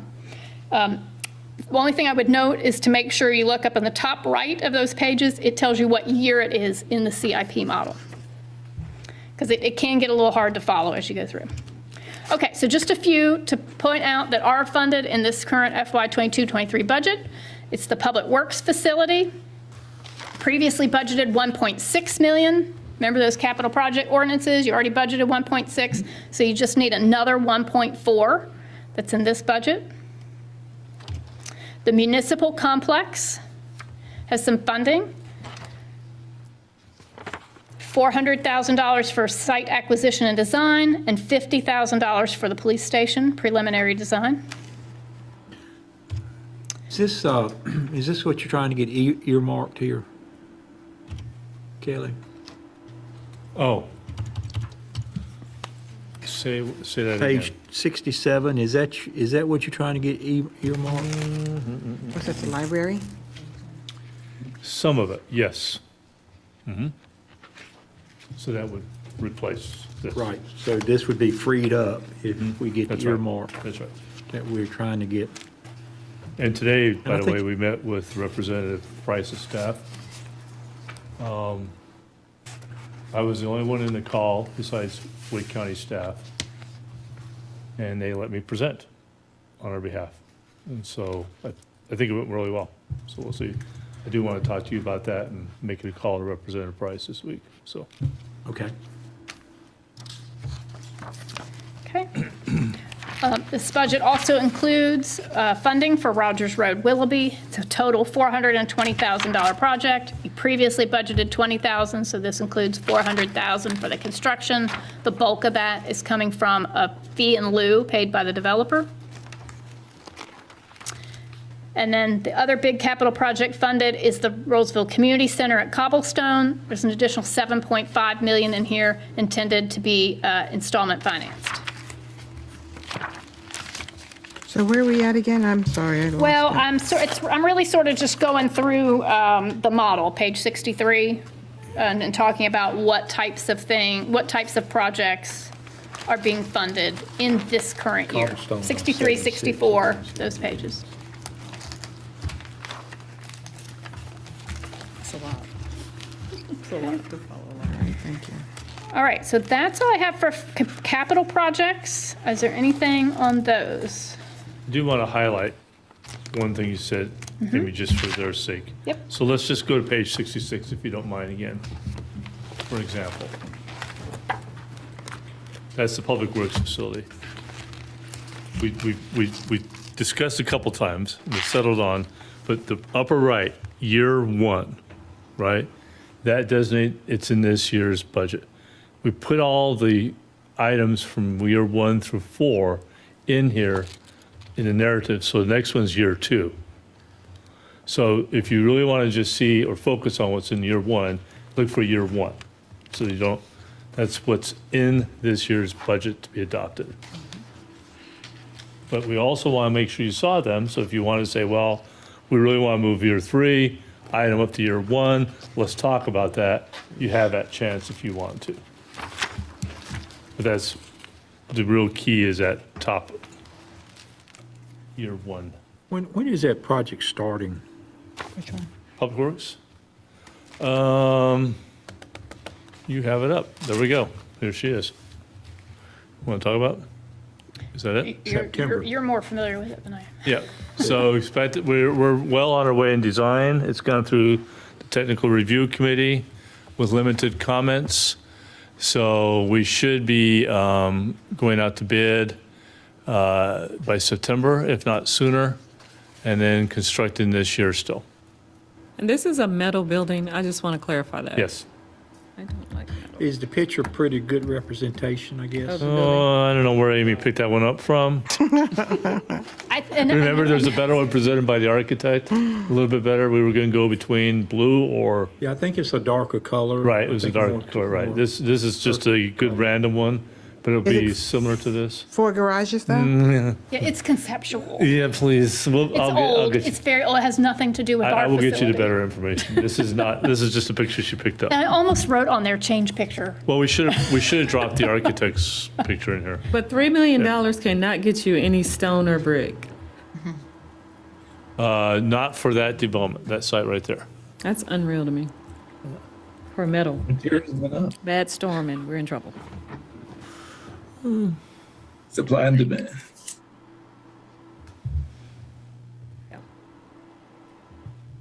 It's a lot of money for a big trailer. Okay, what's next? Okay. All right. Anything else on I capital think projects? Commissioner Austin, did he have something? I heard him say something. He said supply and demand. Oh, gotcha. Okay. Okay, if we're good with capital projects, we're going to go to page 80. I promise we're almost done. There aren't many pages left. So page 80. I just want to point this out to you because this is a great summary of all the debt that you currently hold. I know you're very familiar with it now after working with our friends at Davenport for the last year, but this does show you what is still outstanding. The first one that's on here, that sewer system USDA, I'm sure you've been informed that City of Raleigh has agreed. USDA is really eager for us to go ahead and pay this off. So we have agreement from the City of Raleigh, and I've worked everything out. By mid-May, we're going to pay that off, and the Raleigh will reimburse us for that. So, which is great because it was financed at 5.5% interest. We'll get that off the books. I left it on here for now in the proposed budget because we do still hold the debt, but hopefully by the time we get to adopted, that debt will be gone. All right. That was all I really wanted to point out there. Again, it has a lot of our markers that we've talked about with our friends at Davenport over the last year when we're all What is doing well. Lewisburg Road? I'm sorry? Can you just refresh my memory? What is 11624 Lewisburg Road? That's the farm. Oh, that way. I'm going the other way. Okay, thank you. Okay, and then the last page is page 81. That page there is far too detailed. The screen with the slide is much prettier, easier to understand. Basically, the story here is that your reserves remain within the benchmarks that you've set for yourself, as well as the benchmarks the Treasurer's Office likes to see. And I did want to point out here too, which I neglected to do at the workshop, which is this also shows that capital savings, right? That's that dark blue bar at the top. So it's a light blue at the bottom and then the dark blue at the top. And you can see where after FY 22-23, you will have accumulated 1.3 million in that capital savings. And that's a really important and good thing that you've done to be able to leverage that CIP model and why you'll be able to do some things in the next few years. Okay. Additional items. So what's not in the budget? There are two things we're aware of that are not included in this budget. One has to do with, and I think we've had some conversation about this before, is the property, the 6 acres that's right behind Town Hall. There's some conversations about hiring a consultant to help us figure out what we might want to do with that property.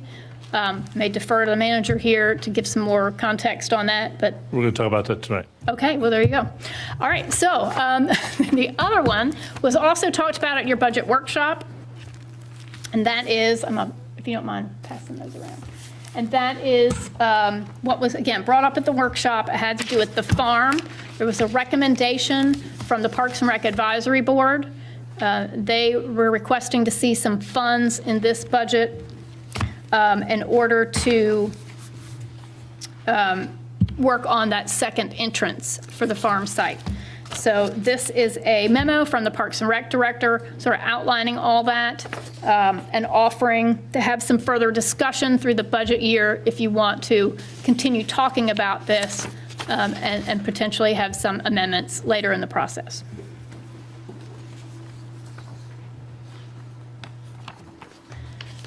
Is there anything else that we did not cover that is not in this budget or otherwise an interest to you that you think we need to address? On the bond rating, it says we're currently unrated. Is that due to the pandemic? Like, why are we unrated? We haven't issued We bonds. never went to get one. Yeah. Do You we have an typically, A+ because we don't have one? yeah, yes, by default, maybe. Right. But yeah, you typically don't get rated until you are ready to go out and Do you issue issue a bonds. bond? I think the consultant said he thought it'd be higher than that, didn't he? Didn't he say he thought it'd be a AA or something? Yeah, I know, Yeah. they offered some suggestions. I'm just thinking like what we you might have be. credit cards, they all been paid off, so you should get a good rating. I'm just saying. But you have the credit cards. If you don't have any credit, you don't get any. You got a better points. It's a rating, don't you? negative. That's true. Yep. Sometimes it's a negative. Okay, so But what's, we will have to do that if we Yes. decide to do a bond. You have to go to, I guess, New York and meet with all the bond folks, and yeah, that would be, but I think they've started doing those remotely now. they do. I imagine that might catch on. We'll need one eventually. So what's next? Public hearing at your next meeting on Tuesday, May 3rd. As I mentioned earlier, I have posted this online already. We've got it lined up for the news blast, some social media, so hopefully we'll love to see some members of the public come to our public hearing. And then once that public hearing is over, you will have fulfilled all the statutory obligations, and you will be free from that point until July 1st to adopt the budget when you are ready. That's it? So I have one question about the field lights on A, B, and C. It's on page 77. It looks like last year we budgeted $200,000, and I thought that was to replace field C. And then this year, we're looking to 23, 24 to do 275, so I assume that was field A and B. Is that, do we have the money in there for C right now? Okay. Yeah, we were waiting for that facility coordinator position to come Okay. on, and really his first week, he's moved. Okay. It's been approved, and they're working on that. Awesome, thank you. On the, I guess this is more for you, Kelly, on the additional items, I think you said we're coming up, we're gonna be talking about, I guess with Michael, the one has to do with the land back here. But can we get this maybe in a workshop sometime in the future? Sure. Yeah, I mean, that So, we can talk about it, Paul, just to keep the discussion going for now. I thought we were going to have some costs on this sheet. I was looking for that. Yeah, the engineer's only 30% complete, right, or something like that? So they were looking to get enough money to 100% design it, I thought, but maybe it says something different. So it's 30, yeah. Currently at 30%. wondering if it- Yeah, just- we're currently at 30% design drawings for the entire site. But they're looking to get to 100% for the entrance and exits out of the site, so we can actually start Yeah, using that was my land. suggestion, not the Right. whole site to be 100%, if just we could figure in out and what out, it yeah. costs to do the 100% for getting all in and off. Right. Because somebody brought up, we're probably going to have to do the fireworks out there in the next year or two. I mean, coming up pretty soon. But when we talked about this before, they gave us kind of I know they gave us the big $21 million deal, right? But they also gave us kind of the graduated approach, like if we do this in phases.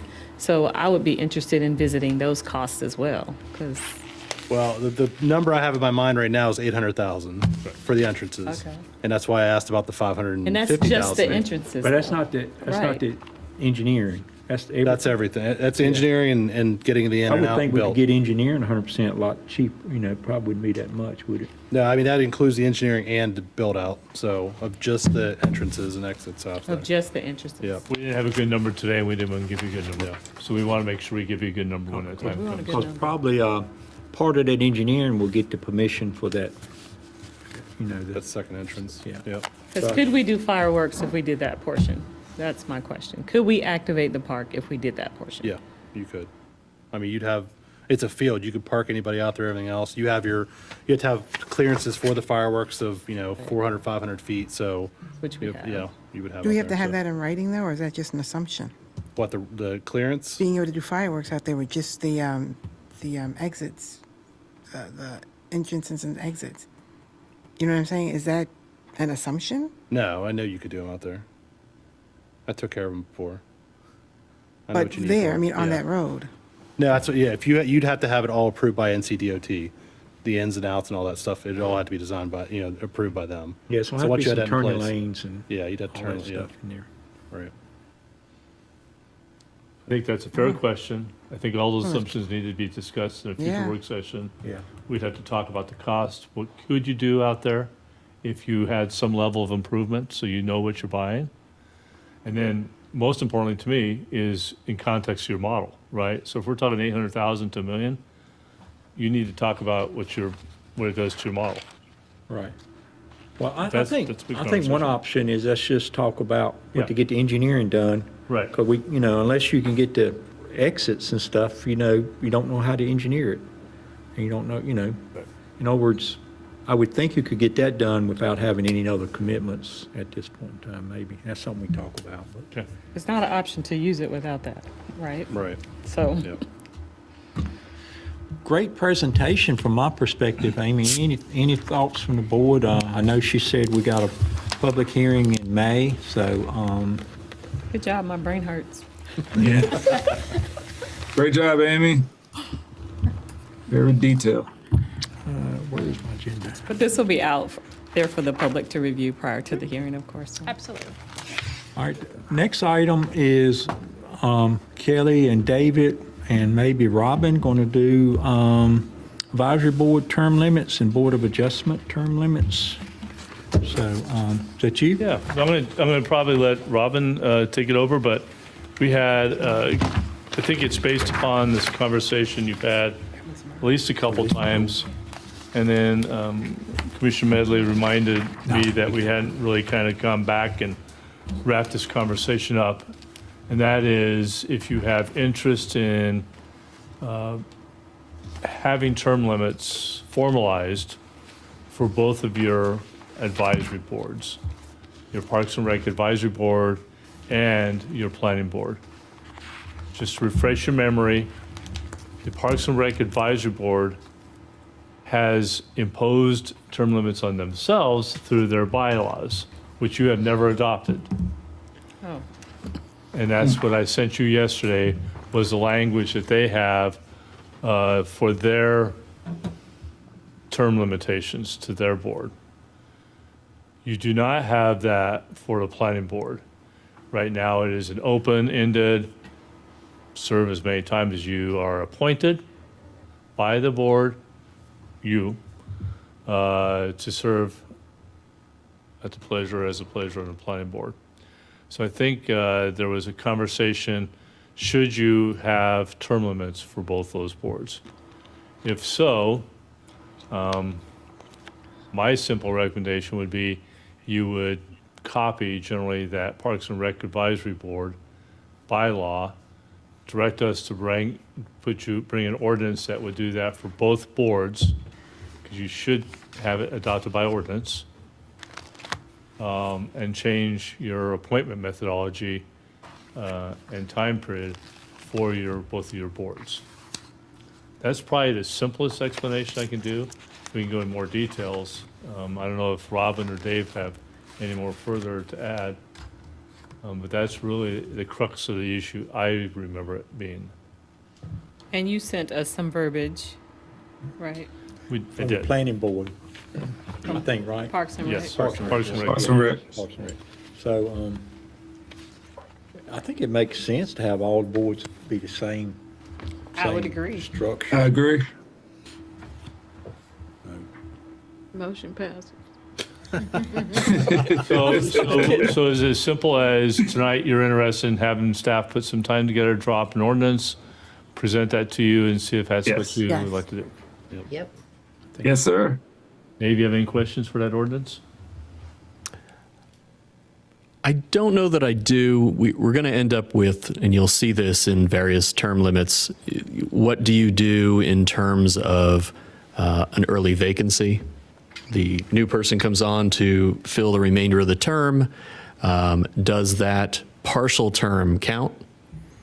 Presumably, you would not want to do that. It would be 2 full terms would be the limit. In that language he shared with us, it had all that explained, I think.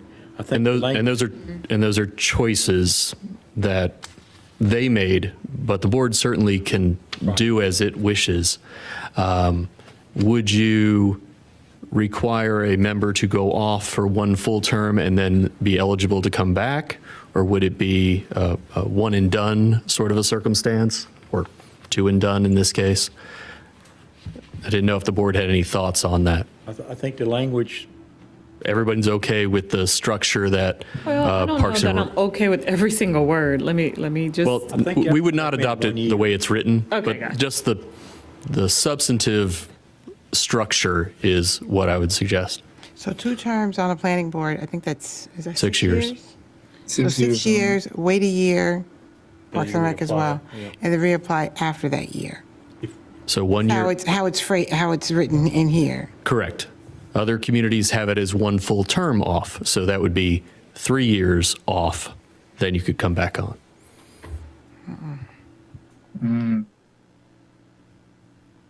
I like the 1 year off and then come back versus 3 years off, because if you're coming back after 3 years, I think you're a little further removed from it, or maybe not wanting to come back after that time frame. And I think if you have people on that board who are, Doing a great job. you don't want them to have to wait 3 years because they're probably going to find something else to do anyway. And I'm just looking at the experience of some of the people on planning. I don't necessarily, I mean, I don't know what they would do, period. But I'm just saying, a 3-year hiatus to come back, I think that's too long of a gap for me, period. Or currently serving members of any of these boards, would their prior tenure be counted toward the cap, or do we measure only going forward? That's a good question. Like, is there an overall limit, like you're done? I think once it's passed, you go from there on. So that, that's the way it's I'm sorry, described in the what language. did you say? What did you mean? Say it again? What? I didn't hear you said, because then Paul said something even know really what you're quick. talking about. You had just said I don't something know. about overall something. Dave just looked at me, so I don't think I'm going to repeat. well, I could run the hypothetical for the I planning didn't hear board. what she said, and then Paul had said something, and I didn't get a chance to put it all. Sure. So for the planning board, we have a number of members who have served longer than 6 years already. So the question is, would we allow them to go forward another 6 years, or at the end of their at the end of their currently serving term, would we expect them to go off for 1 year, or somewhere in between? That's why I said I don't agree with all the language that's here. I need. That's more not in time there, to though, is it? process it? No, that's not that's why I said I'm going to write it up to all these things, but I'd love to hear your thoughts before I try to wordsmith I don't it. have those thoughts right now. All right, so I'm going to say, just picturing year. picturing who's on the board and whose terms are up. I think the ones that have been on there the longest have 3 years coming up. So you're saying after those 3 years, do they have to come off a year to go back on? Is that your question? So of the members who have been on for 2 terms or longer, they are on staggered terms, each one of them individually themselves. So some may be coming up very soon, some may have 2.5 years still remaining.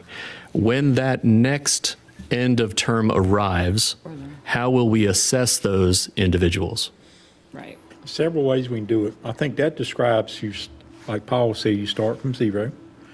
One way to do it is the current term they serve in today counts as the first one. So they can get reelected one more time, You could do it that way. Or Reappointed. Now you you- got them running. reappointed. Thank you. That's an excellent point. Thank It's you. actually three ways. You do it Paul's way, you can do what I just said, the current term counts. And the other way means they're done. If they've been over 6 years, they're They're done. done. I don't like Now. the done one. I like the one in the middle. I don't like the probably. last The one. one where the current term serves as the first term. Yeah. For term of 6 years. That's the most neutral one, I think. Yeah. Okay, that's great. What do you think? I don't have any You need to thoughts. think It's too about much it. information like coming at me the right middle now one is for an fine. instant answer. tell- After going through that budget thing, my head is Because spinning. the middle one gives them an opportunity to say if I'm going to come back or not for 3. The first one, it's going to add, somebody I think on the board is going to be there at that point, like got 18 12 years. years Yeah, by yeah, the time he's right. off. No, that's right. So I think the middle one is better, the last one. Then the expectation is set and they know what to expect. Yeah. Just get some in writing and, because we got to bring it back. Yep. Because they And all I'll have at circulate least it to 2 years everyone for left. feedback. And get Before the feedback. meeting, please. Yeah. Yes, ma'am. Thank you And very they all, much. I don't know about Parks and Rec, but I know planning, everybody on there has at least 2 years left on their term, at least. And 2 with plus. that, I'm going to call a 10-minute recess. Thank you. We've been going for an hour, so let's start back at 8:30? 8:25. By that 2 clock. hours.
Yes, I noticed that you was on screen share and then you took it off with that Burleson Mills. I mean, the property right behind us. Yeah. Or right behind you guys.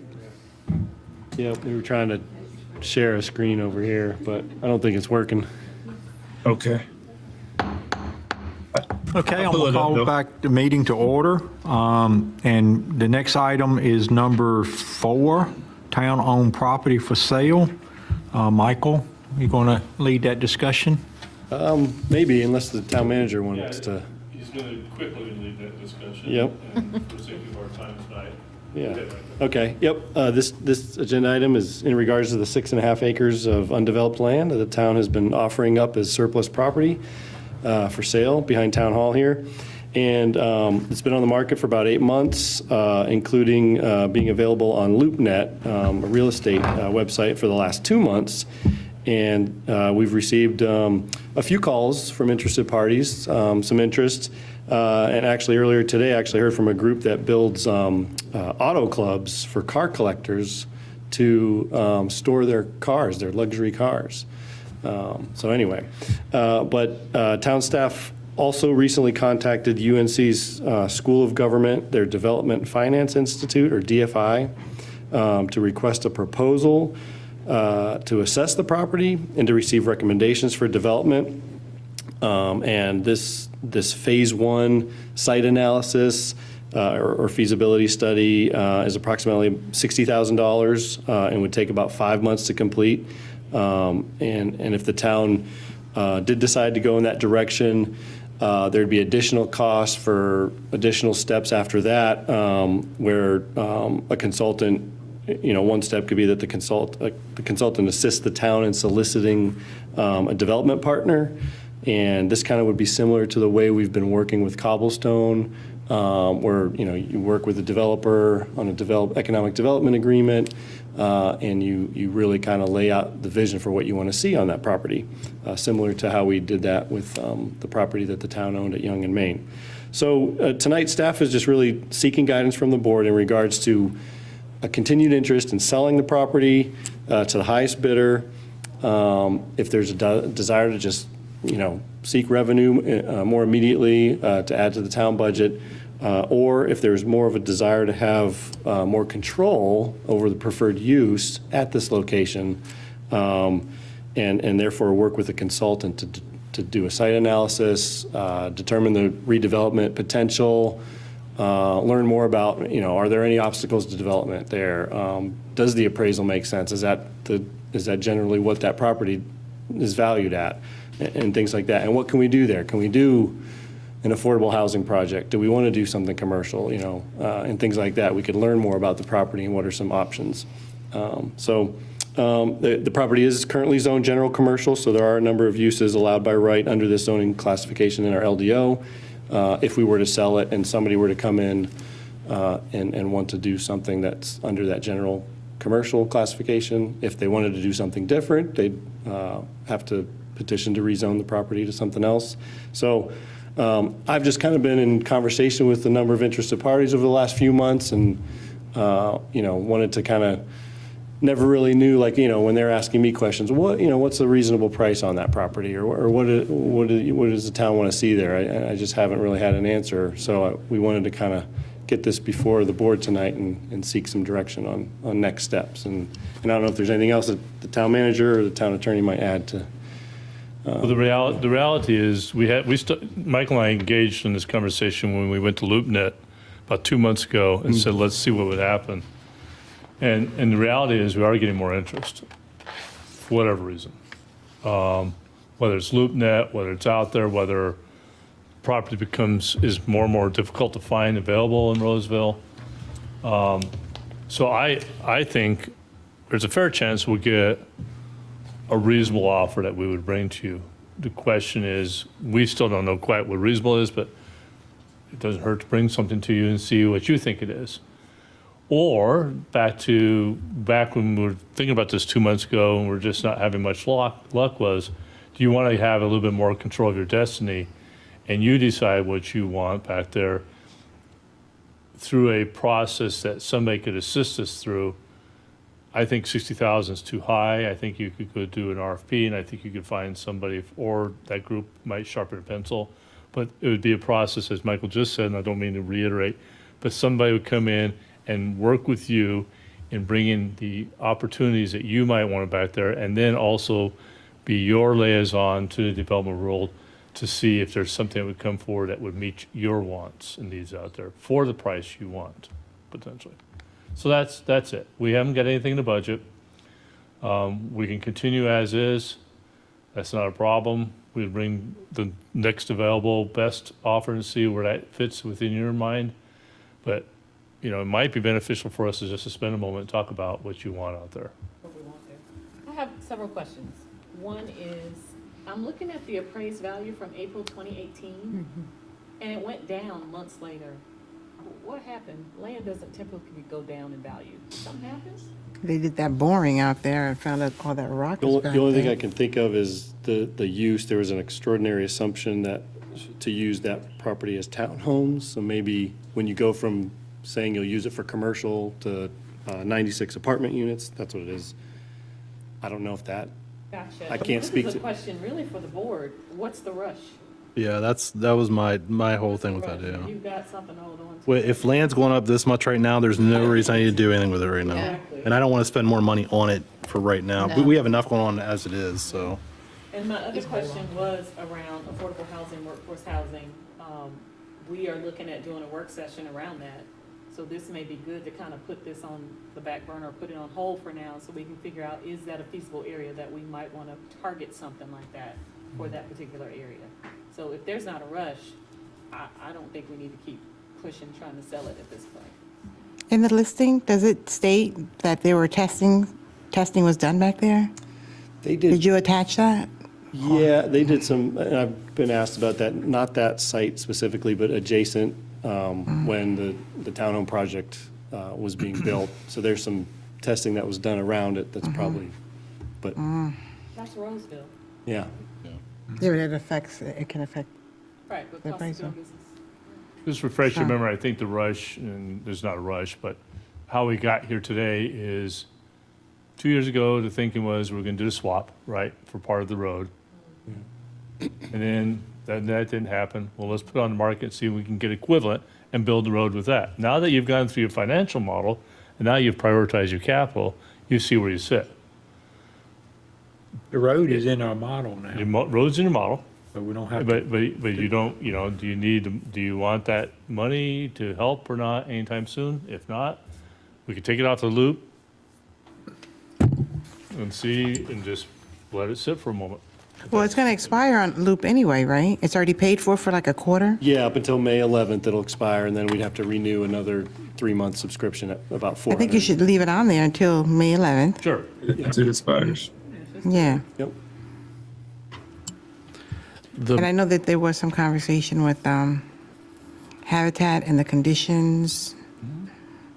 It would be nice if that would work, but I think that's going to be, this is just my opinion, it's going to be expensive for them to try to Yeah, and put some townhomes on there based on my conversation with one of their reps. what I've heard recently, Habitat is really not doing houses no more, believe it or not. They're doing. They were always doing townhouses, and they wanted to do townhouses in Roseville 4 years ago, but it was just a matter of trying to locate land.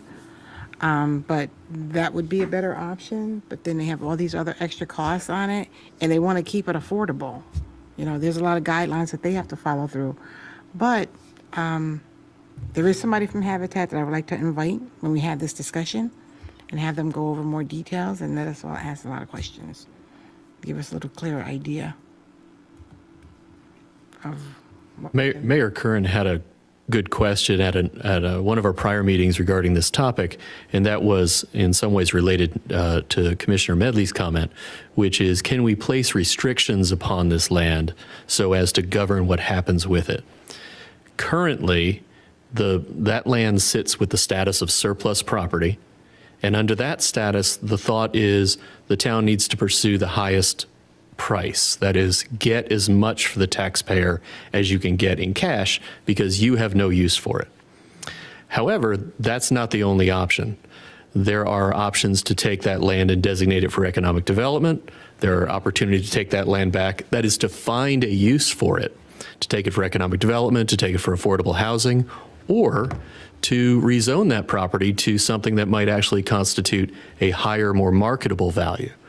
So restriction sounds negative, but certainly there are changes that could be made or strategic choices that the board could make that provide a number of options. And so I did not want to leave that sort of negative thought from that last meeting as cutting off other choices.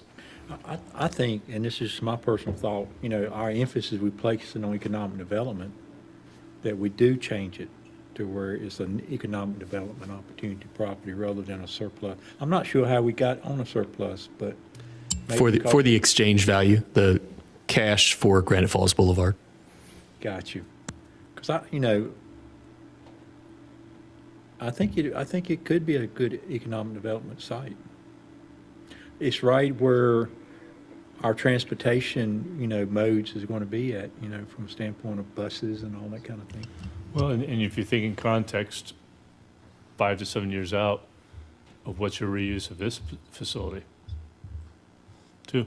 Does it have some context to that property? That connects, right? Right. It does connect. That's a good thought. I was thinking about that part. This It's a little creek or something between them, I think, but it's a little low spot, maybe. But you could roll this into it too. So I'm hearing you sit for a moment, let it go.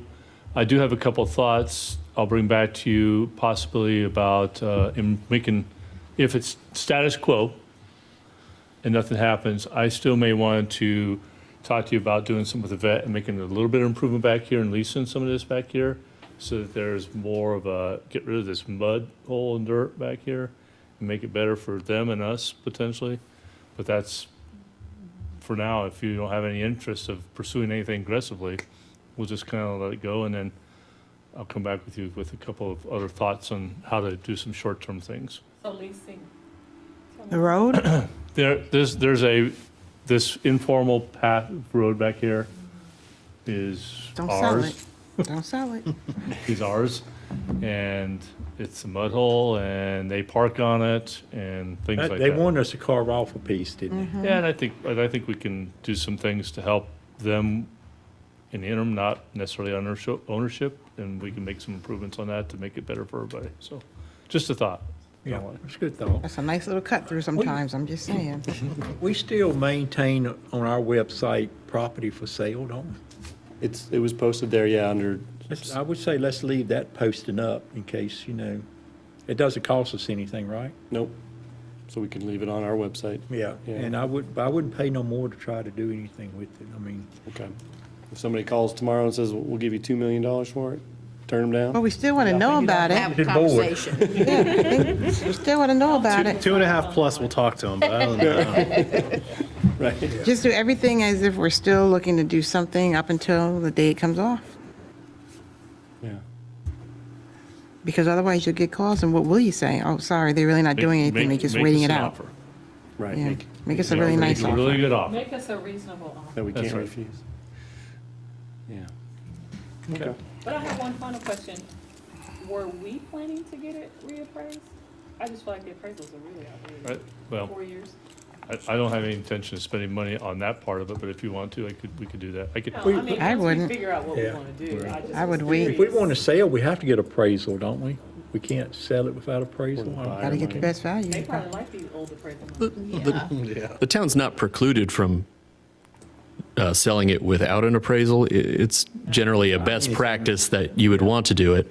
And so that's what we've done in the past. But we can sell without appraisal. That's, we can accept, there, once we receive an offer, it would then be published for an upset bid. Right. So that, there's a statutory belief that finds the fair price. That's right.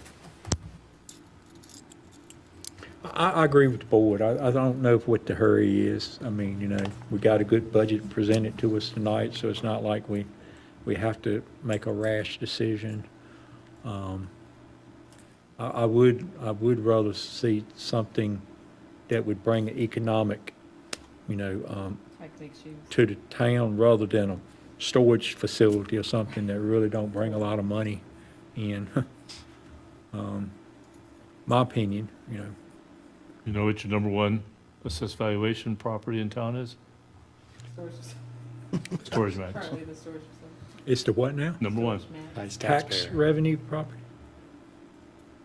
So that is a very, very valuable commodity, bit use of property. And I can tell you, their leases forever. in Rolesville, So how do we collect, how's that a tax advantage for us? I'm not saying, well, because it's, Have you what- just said it doesn't have much property tax valuation, it does. Storage units are assessed at a high value. From a building perspective? And the property tax perspective. I didn't know that. So I would think a three-story building would have a lot more value to it than, And the funny storage? thing is, a lot of them are full. they are. People There's are a using need. them to, I won't say. now, I know they do these huge storage buildings with 3 or 4 stories, and I could see that maybe, but There's a need for it for sure. Everyone's overstuffed in their houses I that guess they to store don't want to cars, you sell. don't even need a building, do you? The one we saw, it looked like it was inside a building, so, but a really nice looking lobby and building for, high-end luxury cars and car collectors to kind of go and hang out and talk about their hobby and so. And you no longer have to stage houses, think about it. That whole staging business, they gotta put that furniture somewhere. That's what I'm finding, a lot of people that were staging homes. It's not a necessity anymore. Because people are on a list to buy a house, just like they're on a list to buy a car. They don't even have to see the car anymore. So where did they put that furniture? Storage. Yeah. Okay, well, I'm going to bring back a couple ideas this summer, but we will not pursue the other idea, and we'll just keep you informed of how it progresses. Thank you, appreciate that. Item 5 is a closed session, and I think Commissioner Sutton, you're going to read that. I must have a big mouth because you guys didn't tell me my mic wasn't on. It's on now. Mr. Mayor, I move that the board go into closed session to consult with the attorney in order to preserve the attorney-client privilege pursuant to Chapter 143, Section 318.11A3 of the North Carolina General Statutes.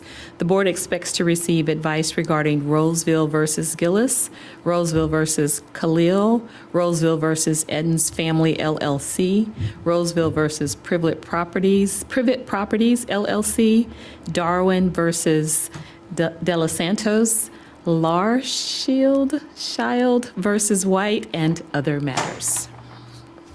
Got a motion? Is there a second? I'll second. Motion and second. Any more discussion? Not hearing any, all in favor say aye. Aye. Any opposed?